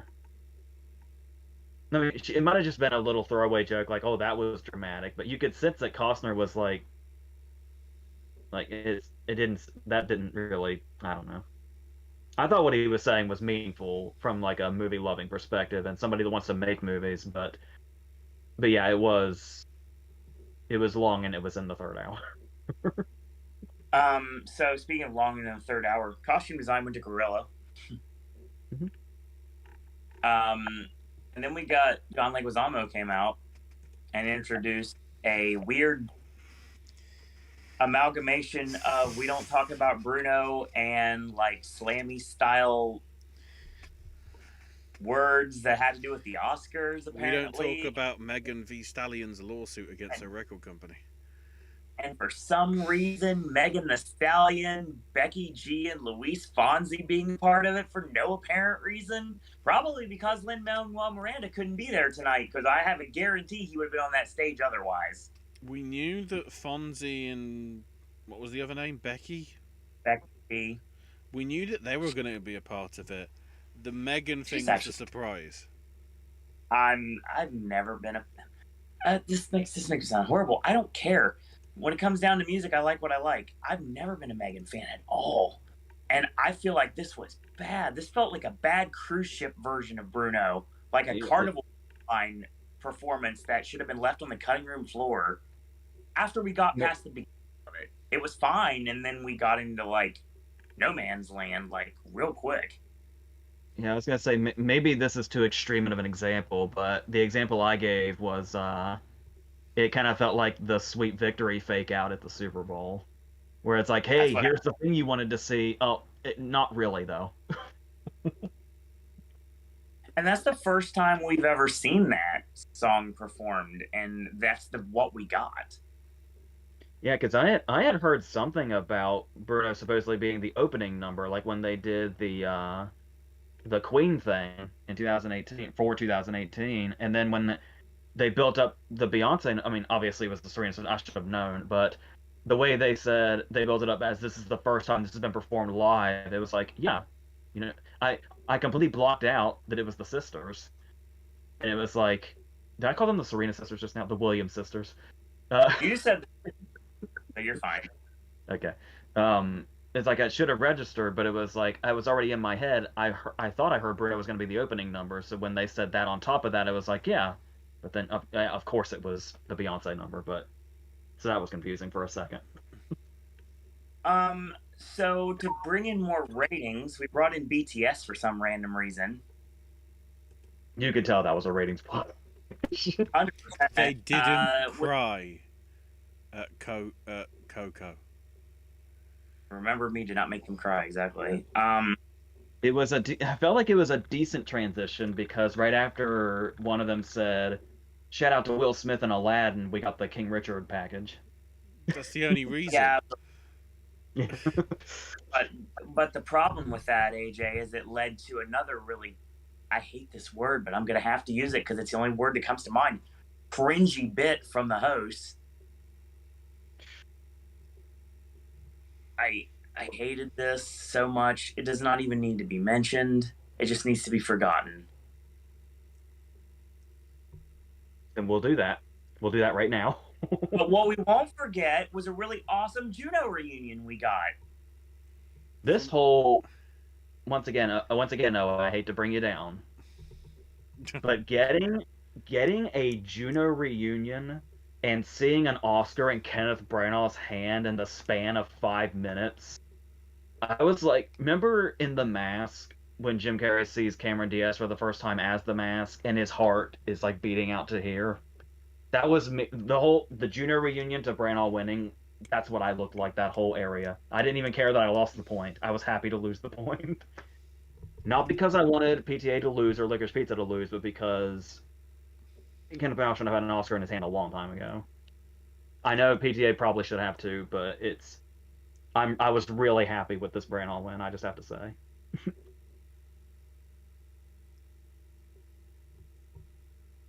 As you've said at the beginning of the show, it was nice for a change to have your movie dominate when it came to the awards.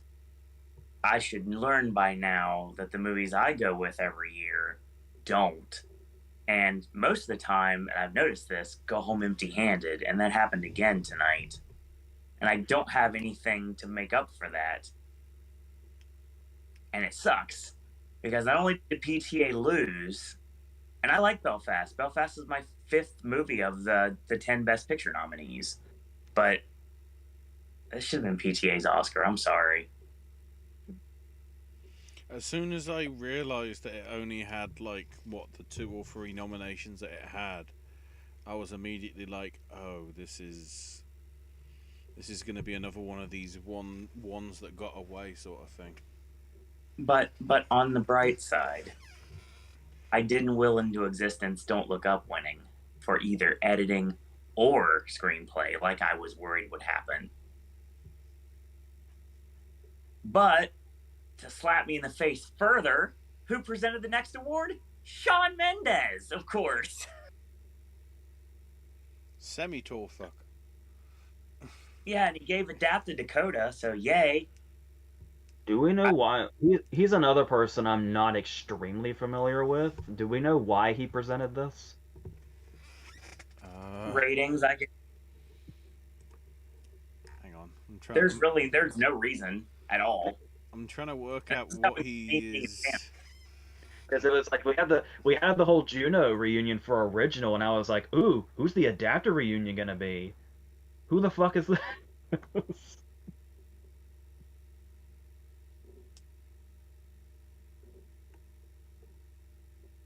I don't really. He doesn't really have anything that Yeah, comes to there's like mind. nothing that I can see that's like No. of any note.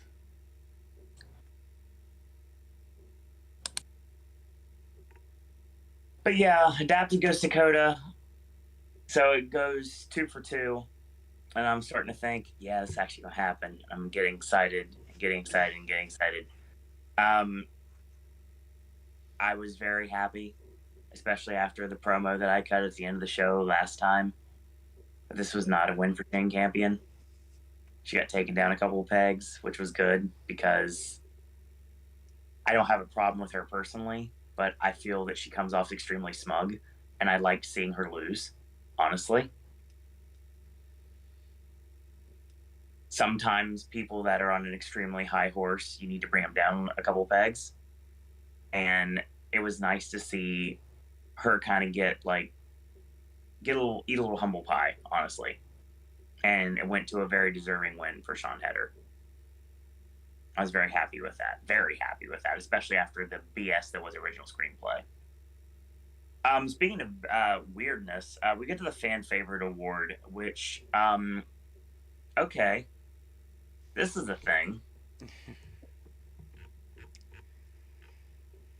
So again, they only listed the top five, which was interesting because I believe there was in total a list of 9. Mm. Let me see if I can find that in the little bit of the Wikipedia page.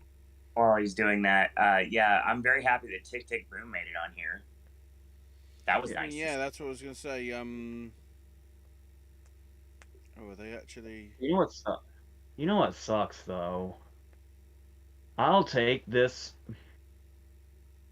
victory for Tick Tick Boom, but Tick Tick Boom also fits in with the same reason most of these others are here, unfortunately, where it's not about the movie.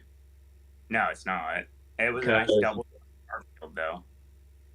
yeah, because that's the thing where it was like we had talked about how the reason this is a bad idea is you can't really weed out, you know, fixed shit, and the people that are running this don't know enough about that, I imagine. Like, don't know that Zack Snyder has a very, very, very passionate fan base.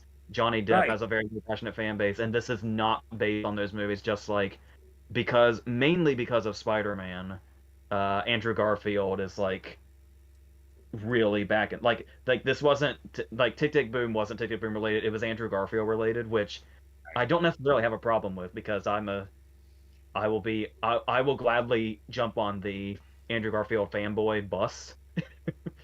And I, From what I but remember, though, the 5 that got added to the 4 that were the top 4, um, it came out. You know, all the other 5 were like award contenders, like I think Dune and King Richard. So the fact that Tick Tick Boom came out publicly as the top of those 5 by making it into the number 5 position, aside from, well, arguably what should be the number 1 if, you know, campaigning doesn't become a thing in Spider-Man, because Minamata, it's like that's been not at any award. It's not even that bad. It was at the Razzies. It's just a film. and weren't you saying something also about the only reason they jumped on Army of the Dead was because they were told that the Snyder Cut wasn't eligible? Yes, even though it did come out in 2021, as was I need to make a look at my notes. That Oscars cheer moment, which I actually never mentioned the number one. I have it down here as the Flash enters the what the fuck zone. Because that's all It I looked like was saying. Because I was looking at it and it's like, why would anybody cheer that? so. There were It's more funny because people cheering the bloody Gal Gadot doing the bad champagne line delivery from blooming Death on the Nile. so it's clear, and I think the box office will agree with me, that the only relevancy with DC, as and always will be, Batman. Superman to some, of course, and Wonder Woman got a nice little burst, but whoever really cared about the Flash until its casting went out, and I'm sure almost no one that's going to mark out for that movie knows who Ezra Miller is outside of the actual movie itself. Perks of being a Oh, wallflower. oh, yeah, they may not know him by name, but yeah. Isn't it So Ben now? I don't know why these moments are just pointless. What you mean is they're not going to know, like, we need to talk about Kevin. Exactly. They're not going to know his breakout. Right. I give up.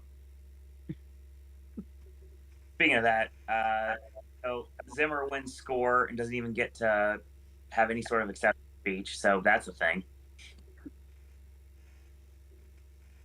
So Rami Malek comes out to take a shot to introduce Billy and Phineas. And I'll try to jump on this joke before everybody else does, but I'm sure everybody else has already said it. Rami Malek's introduction was longer than his screen time in No Time to Die. God dang. This, of course, but it's close. That's fair. Dune wins editing. I don't know how or why. Documentary feature, and this is when the world stopped. I forgot to realize that was another clue to me that something might have possibly went wrong, was the fact that Chris Rock is usually so smooth. He was, as soon as it all ended, he was gone. He was back into I gotta present this mode. He was tripping over every word. Yep. He was definitely thrown off. You know, something was off when the image was like paused. They didn't like jump around it. They literally like paused it, wound it back like half a second in slow mo to try and cover the gap. Like, I think so. At the end of the day, it had 3 nominations, and it went home empty-handed. Flea didn't win a thing, and the most obvious answer for documentary the entire season actually won the Oscar, which doesn't happen fairly often. I should have known. Big win for Soul. Really loved the really emotion, like, it was so real, that speech from Questlove. I don't know that it feels like it's so like everybody goes up there and says, man, I'm overwhelmed, I don't even know what to say, but then they still give a speech. It's rare to see somebody say, I don't know what to say, and they mean it, and they just take in the emotion. Sean Combs, basically, I wrote this, Sean Combs dash damage control. Trying to like get everything back on. From what I've seen from another tweet, it wasn't just Denzel that was doing the damage limitation himself. Apparently, Tyler Perry also got involved with Will and Jada as well. That's not surprising. I've heard Tyler Perry's like a problem solver. Yeah, totally. I mean, that's the reason he has his own island, so he can bring people there so they can like either duke it out or talk it out, one of the two. We had the Godfather put over, which was really awesome. I enjoyed that as well. Tying into the new television series apparently that's coming out very soon on the Paramount Network. So that's intriguing to me. Yeah, that it's just it to me. It's just weird that the guy behind Balls of Fury is playing Francis Ford Coppola. Yeah. Um, so we talked about the In Memoriam. Bill Murray comes out specifically to promote the life of Ivan Reitman, which was awesome. I love that. We talked about Jamie Lee Curtis and the Frightened Dog. It also kind of felt like a nice callback to when Murray did that impromptu shout out to Harold Ramis. Yes, indeed. And Tyler Perry, of course, leading it off with a big tribute to Poitier as well. Of course. Dune wins production design. So best original song, you know, I guess we all we're shooting for a point. AJ was shooting for the soundtrack of Encanto. Ashley was shooting for Diane Warren to finally win, and I was shooting for the obvious Bond song. Who won? The obvious Bond song. I don't know whether to be, because I was really bummed out yesterday when I saw that last minute headline that said Miranda wouldn't be there because his wife was positive. Yeah, he was And so proven negative. it's kind of like this bittersweet thing to where it's like it would have been great if he got his EGOT, but it would have been a bummer because he wasn't there. So it's That like might be why the world worked out so he wouldn't be there. But I honestly think he would have been on that weird cruise ship Bruno, whatever it was, if he would have been present for it. he could have fixed whatever they broke. That would have taken a lot. Something Kevin Costner. Something I think I also noticed as well. Every time since Skyfall, the Bond song's been the last one performed, and then literally minutes later, it wins best song. So I don't know what's going on there. So Lin-Manuel Miranda needs to write a Bond song. Yeah. He'll get it. Who knows what's going to happen with the new Bond? I want to hear that now. The thing that scares me about anticipating him getting his EGOT is I'm starting to, of course, now that I'm just enamored with him late in the game, I'm hearing a lot of bitching lately about Miranda fatigue. I'm hoping that's not a thing. I mean, there's a lot of things that people accuse of being fatigued, like superheroes and stuff like that, but it's stuff that's not actually going away. So I'm hoping that that's the case because I could still like I know I'm really late to the Miranda game, but I'm not ready for him to slow down yet. So sorry, people that have been listening to him for years and years now. Sure, it's understandable. Director was next. Less said about it, the better. There was one thing that was kind of funny. We had heard that Costner was a presenter, and our first thought was, is he presenting picture or director? Right. And we were saying director would make sense because Campion did a Western, and Costner's known for directing Westerns. Like it wrote itself, but then of course, not only is it just in our minds, yeah, Costner directs Westerns, he goes through the whole how the West was one thing. Does you drive further home the point that this was Campion's apparently? I was getting excited when he said, you know, it's where I saw my first adult movie, and I was like, oh, where's this going? And this is like how the West was won, and it's like, well, that isn't Deep Throat. Like, I don't, honestly, like I just muted it and just let it happen. I didn't care at this point. I was done. Yeah, I had to be like, yeah, he stopped talking. He's actually getting to the nominations now. Can I fast forward this so we can get to the next category? This was awesome. The Pulp Fiction put over, which tells me in a few years it's going to get another Fathom event for its 30th anniversary.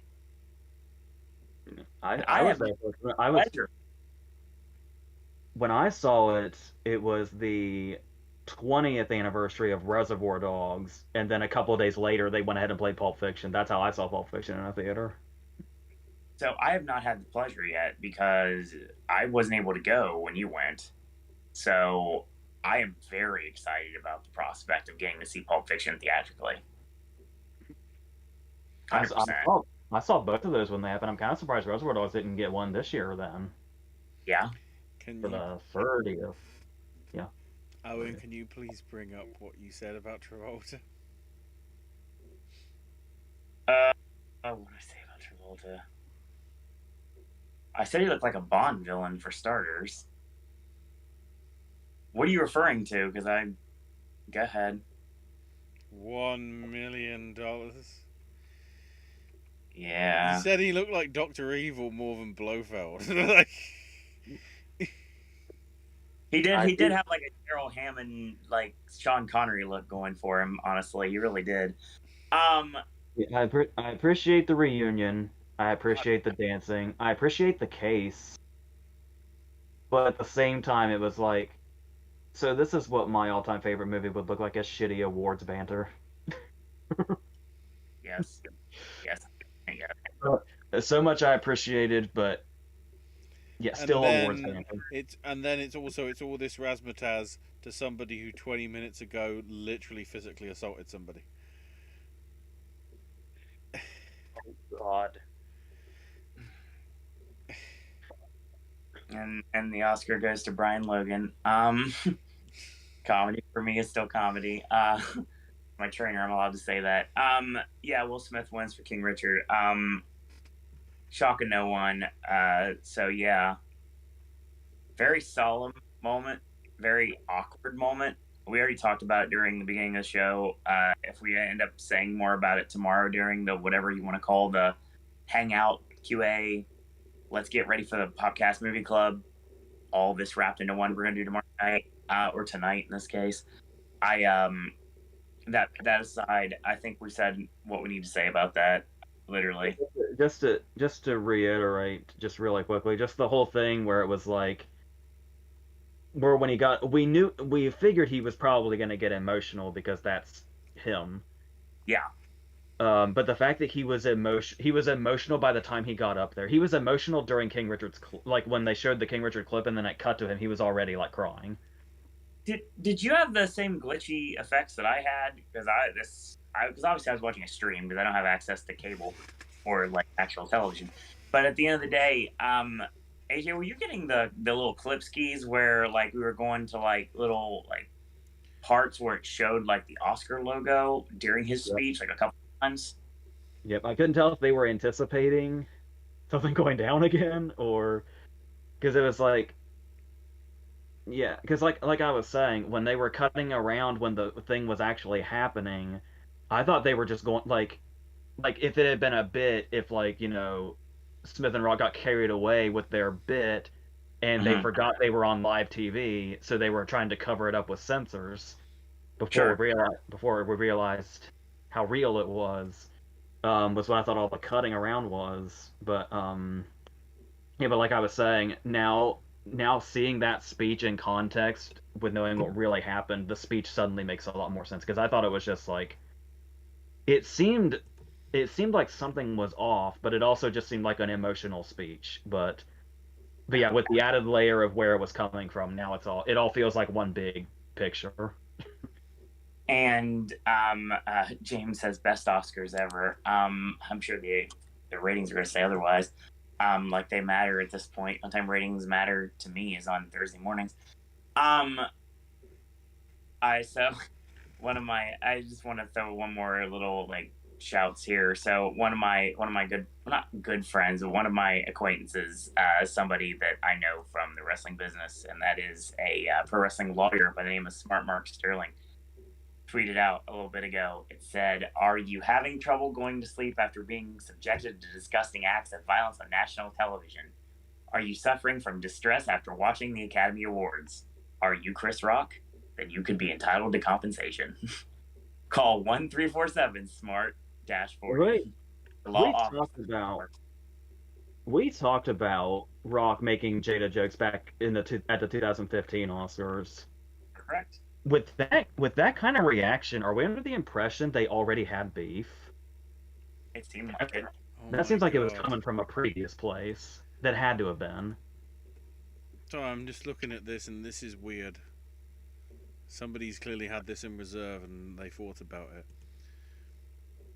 Somebody that goes by some weird of like underscores and the word Jason literally tweeted 6 years ago on February the 29th, after what happened in his opening monologue, Will Smith has to punch Chris Rock in the face. He has no choice. He's retweeted that and just said, well... Because like I was saying, Chris, way back in the day, Chris Rock did that episode of Fresh Prince, and it's like, how far back does it go if it's already existing? Is it just his monologue from 2015, or because there's got to be, it can't be one joke that makes you risk your entire professional career and storm the stage to hit somebody in public. Let alone at the biggest show in your industry. Right. That had to have been coming from another place. It's gonna be awkward in 12 months' time when he's the one that's giving all these Best Actress awards. Especially if it turns out to be somebody that's had a history of domestic abuse within their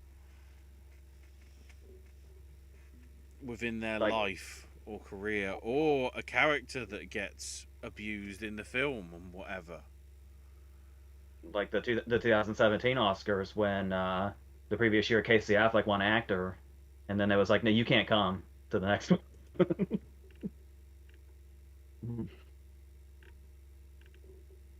Ugh. Fair. Like I said, it just makes me sick to my stomach, the whole thing.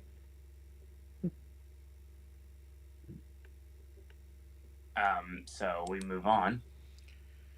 Okay. To whether this is actually real, because it's New York Post and they do sometimes do clickbait stuff.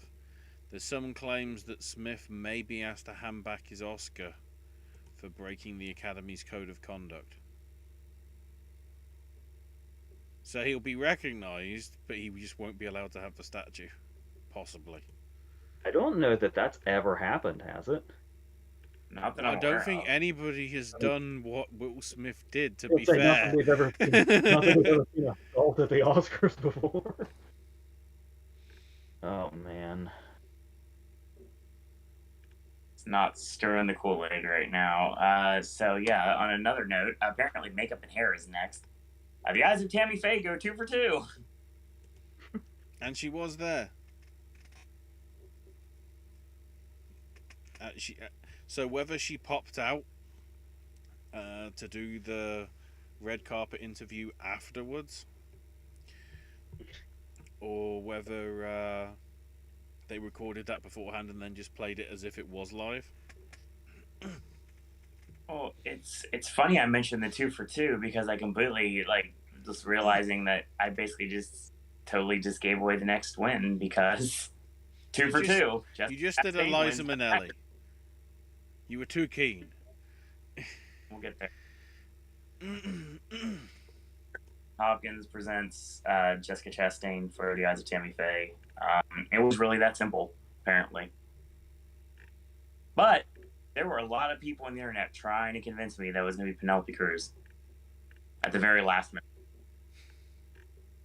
By the way, we're under the impression when you talk about the love aspect that Will Smith was talking about, I'm assuming Anthony Hopkins wasn't joking when he said Will Smith said it all, but then the audience laughed.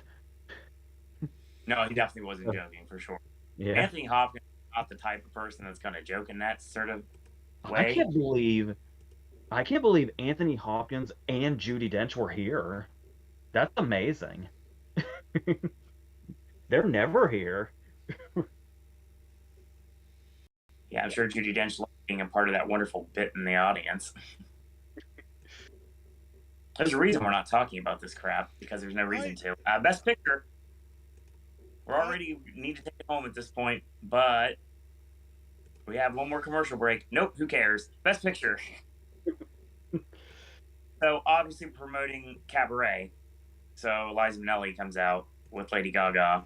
because it makes sense for Gaga to present Best Picture. But with Liza Minnelli, it makes more sense, so I'm fine with that. She did not look the greatest, honestly, I and didn't I really realize hope. she'd deteriorated to that extent. I'm happy to see. I'm happy she was able to be on the Oscar stage. If that were to end up being the final time, that's something that it was really nice to see her on the stage again. She deserves it, 100%. And to announce a picture winner that it seems like most, if not all, people can get behind. Oh God, I don't know anybody does. Well, okay, I'll take it back. It's social media, so there's always detractors somewhere, and there's not many people I know that are disapproving of Coda at all. But I mean, there's some people like, oh, they should give it to a better movie. I was like, shut up, just shut up. Seriously, I earned the right to say this tonight. Shut up. It's probably the Parasite thing. It's probably people that just didn't even watch it. Yeah, and like people like me who only watch movies in a theater, they probably didn't have a chance to see it or even knew it was even a thing. Because, like we were saying, Apple is not exactly the dominant streamer, so. And at the end of the day, we can still state Apple is the first streaming service to win Best Picture, not Netflix. It trumps Netflix. The fact that it's not a dominant streamer has probably helped it a lot tonight. I was wondering how much campaigning they truly did, because it's not like it's already got a subject matter that's going to appeal to sort of Academy people, whereas with a fair number of the Netflix ones, they were going to rub some people up the wrong way. Most obviously, considering what happened with the reviews and obviously everything with Don't Look Up and all that. But, not everybody was into Power of the Dog. Not everybody was into, although it wasn't in Best Picture, but not everybody was into Lost Daughter. I'm trying to think of some of the other ones off the top of my head. Brain fart.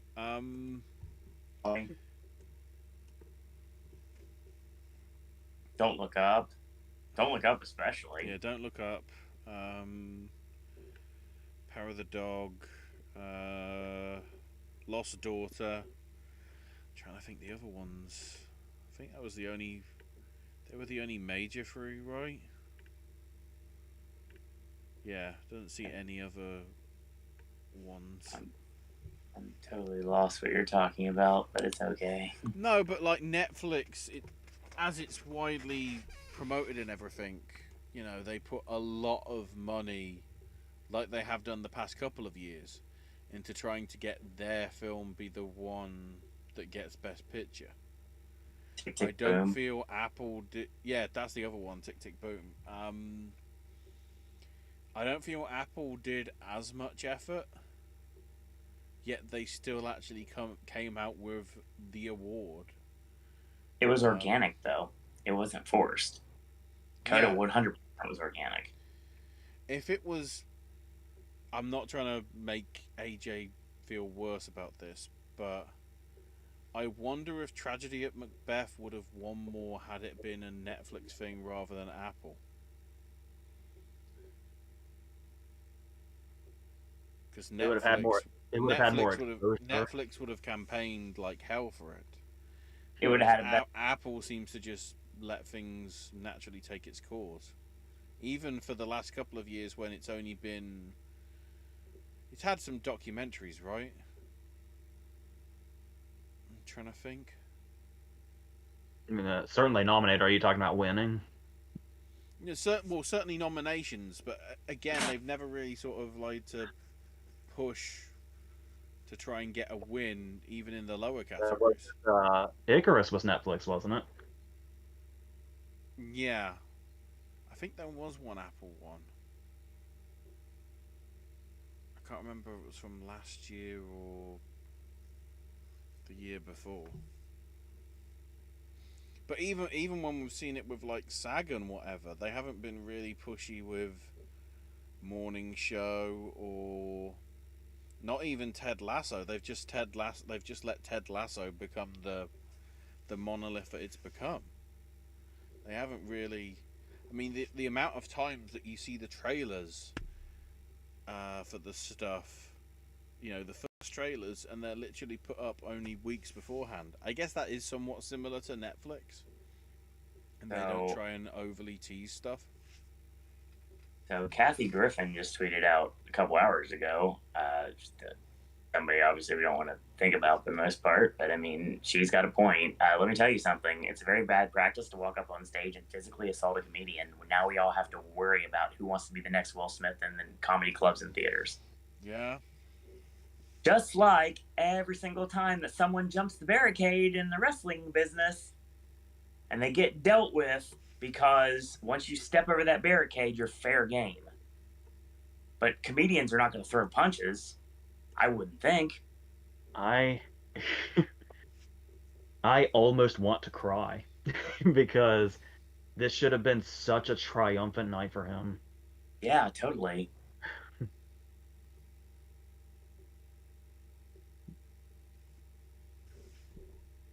Proving once again, sometimes when you follow your heart, it's not the right thing to do. But it's the right idea at the time. Because your judgment gets clouded. And then you do something like this, and now you've got a stain on something that should have been a triumphant moment.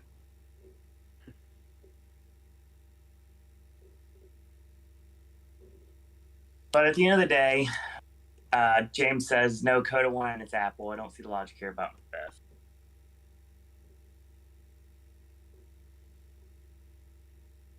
It would have been a lot more in some of the tech award conversations if it would have had a little bit more visibility. I could see that. That's what I'm trying to argue. A company like Netflix would try and get everything that it did. I honestly feel that's probably why Dune took as many awards as it did. Because I feel they went much more heavy on that, Warner Brothers, in terms of campaigning than they did with King Richard, because the performance was going to stand up on its own. Not saying that it probably wouldn't have won anyway, but I feel that there was enough. It's very rare you see a film sweep that many techs. The only other time is when you get the big monoliths like, Return of the King and Titanic and all that sort of thing.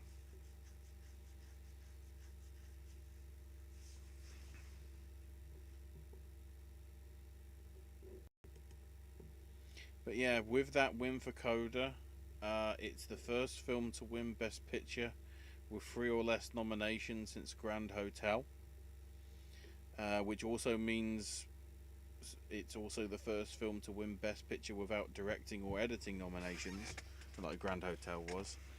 We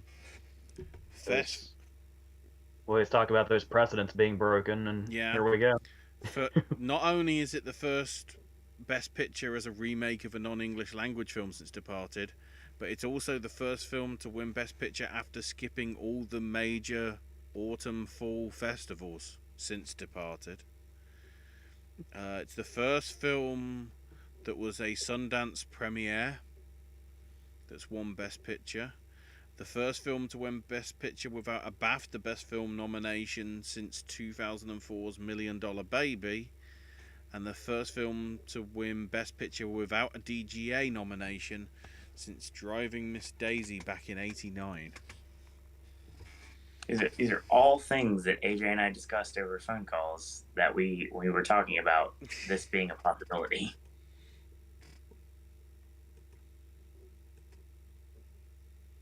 I mean, I think that's our show for tonight. I gotta sit and let this resonate a little bit and see what happens later today. I think we have more to talk about for the award show, because obviously our regular viewers a little late, obviously, because it's like 2 o'clock in the morning right now. For Ashley, it's what, 7? Yeah. So yeah. It was worth staying up to see Josh Barnett tweet newly added to Bloodsport: Will Smith versus Chris Rock. I like the Mark Henry one as well too. No, the talk is over. Now it's time for the main event. Yeah, lots of stuff to talk about tomorrow. I think we're gonna go six. I haven't really discussed this with you guys yet. Either 6 or 7 tomorrow night. Probably 6. Yeah, 6 sounds good. I like 6. 6 is a good time for our viewers too, honestly. Luckily as well, because the clocks have changed. I know that means 11 my time and not. Wait, it's daylight saving. One back. So I get up, run in the morning. I definitely got a lot to think about, especially after tonight. This is an interesting show to say the least. At the end of the day, the outcomes were obvious, but the way we got there, not necessarily that much. We had a wild award season, to say the least. To quote AJ or Bob Hope or both, it's been some weird, wild stuff lately. And yeah, that's our show tonight. The final numbers, we might as well mention this. I had 71, Owen had 75, AJ wins with 95. So we nearly broke that 100 mark.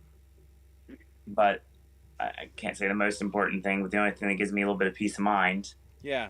The Oscars, AJ and Ashley tied with 16, and I had 17. 17 out of 23. Not terrible. Decent. It's not going to be high on the Gold Derby list, but I mean, I think Brian only missed maybe 1 or 2. He was talking about that on Twitter.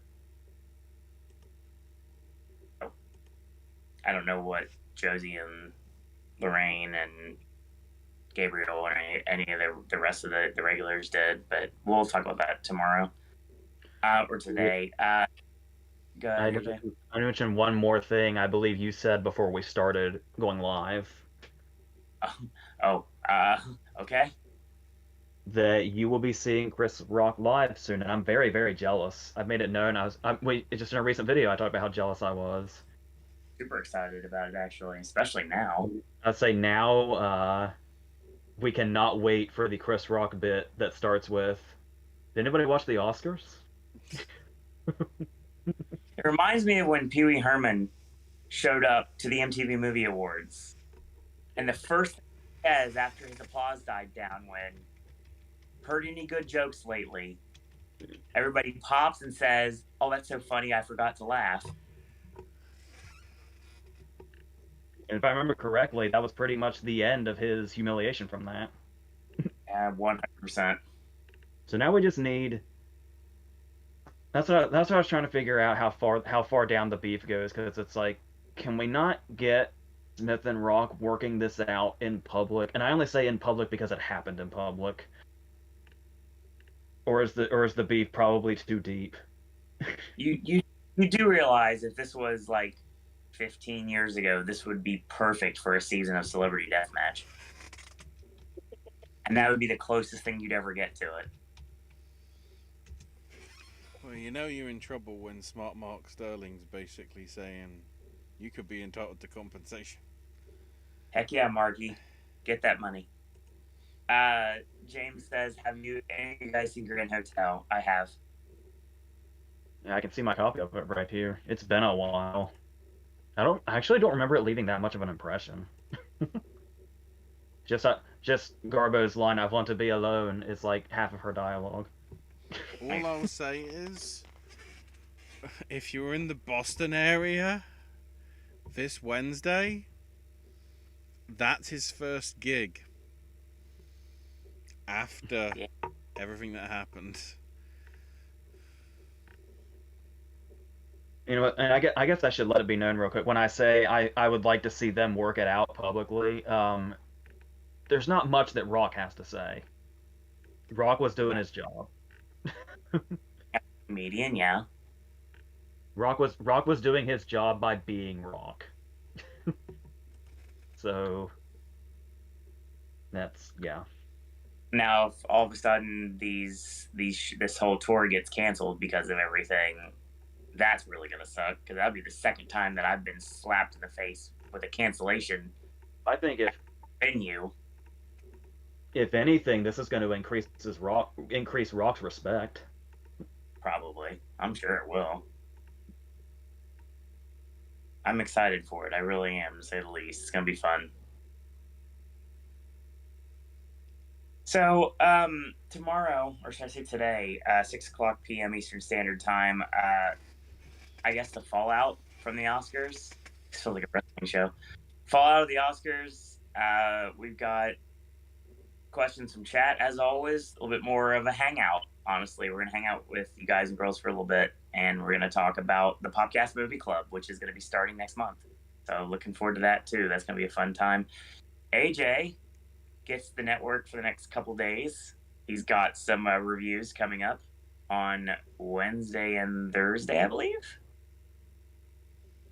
Tuesday and Wednesday. Yes. Tuesday and Wednesday. Yeah. And then probably Friday. And then Thursday we've got another Voices video for September 27th. So yeah, we're chugging along Voices content.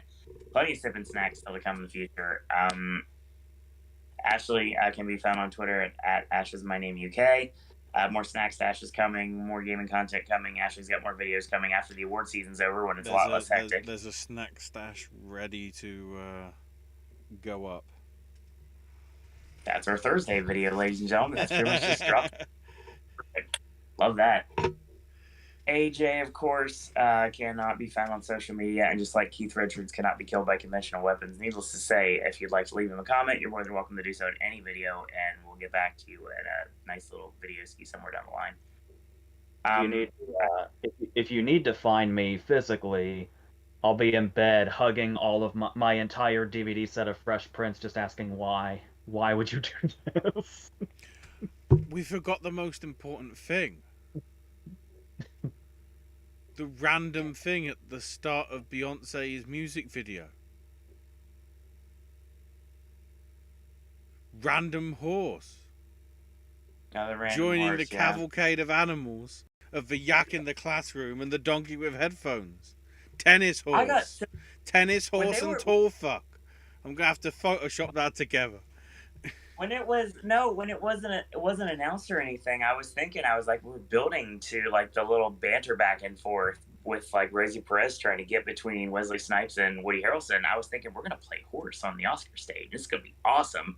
And then Ashley was like, we've already had a horse. And I was like, yeah, you're right. Yeah. we met our horse allocation. Exactly. James is in the Boston area, but he can't get tickets. That sucks. End of July. I can't wait. Follow me on Twitter at Owen Disney. That's gonna be your show. That's not the award season. We still got tomorrow, so stay tuned for that. Thank you for watching tonight. Thank you for interacting in our live chat. And if you're on archive, thank you for checking us out tonight. We've had an interesting award season, not necessarily over yet, and the Popcast Movie Club, as we'll talk about later today, is going to get some more fun stuff leading into our real anniversary on this network, May 1st. So that being said, I want to thank you guys and girls out there for watching. And until tomorrow, boys and girls, that's all we got to say about that. I'm going to go throw off now. The soothing yak will make everything better. Oh wait, I realise I'm doing an impression of Yaks from Zootropolis. Fuck.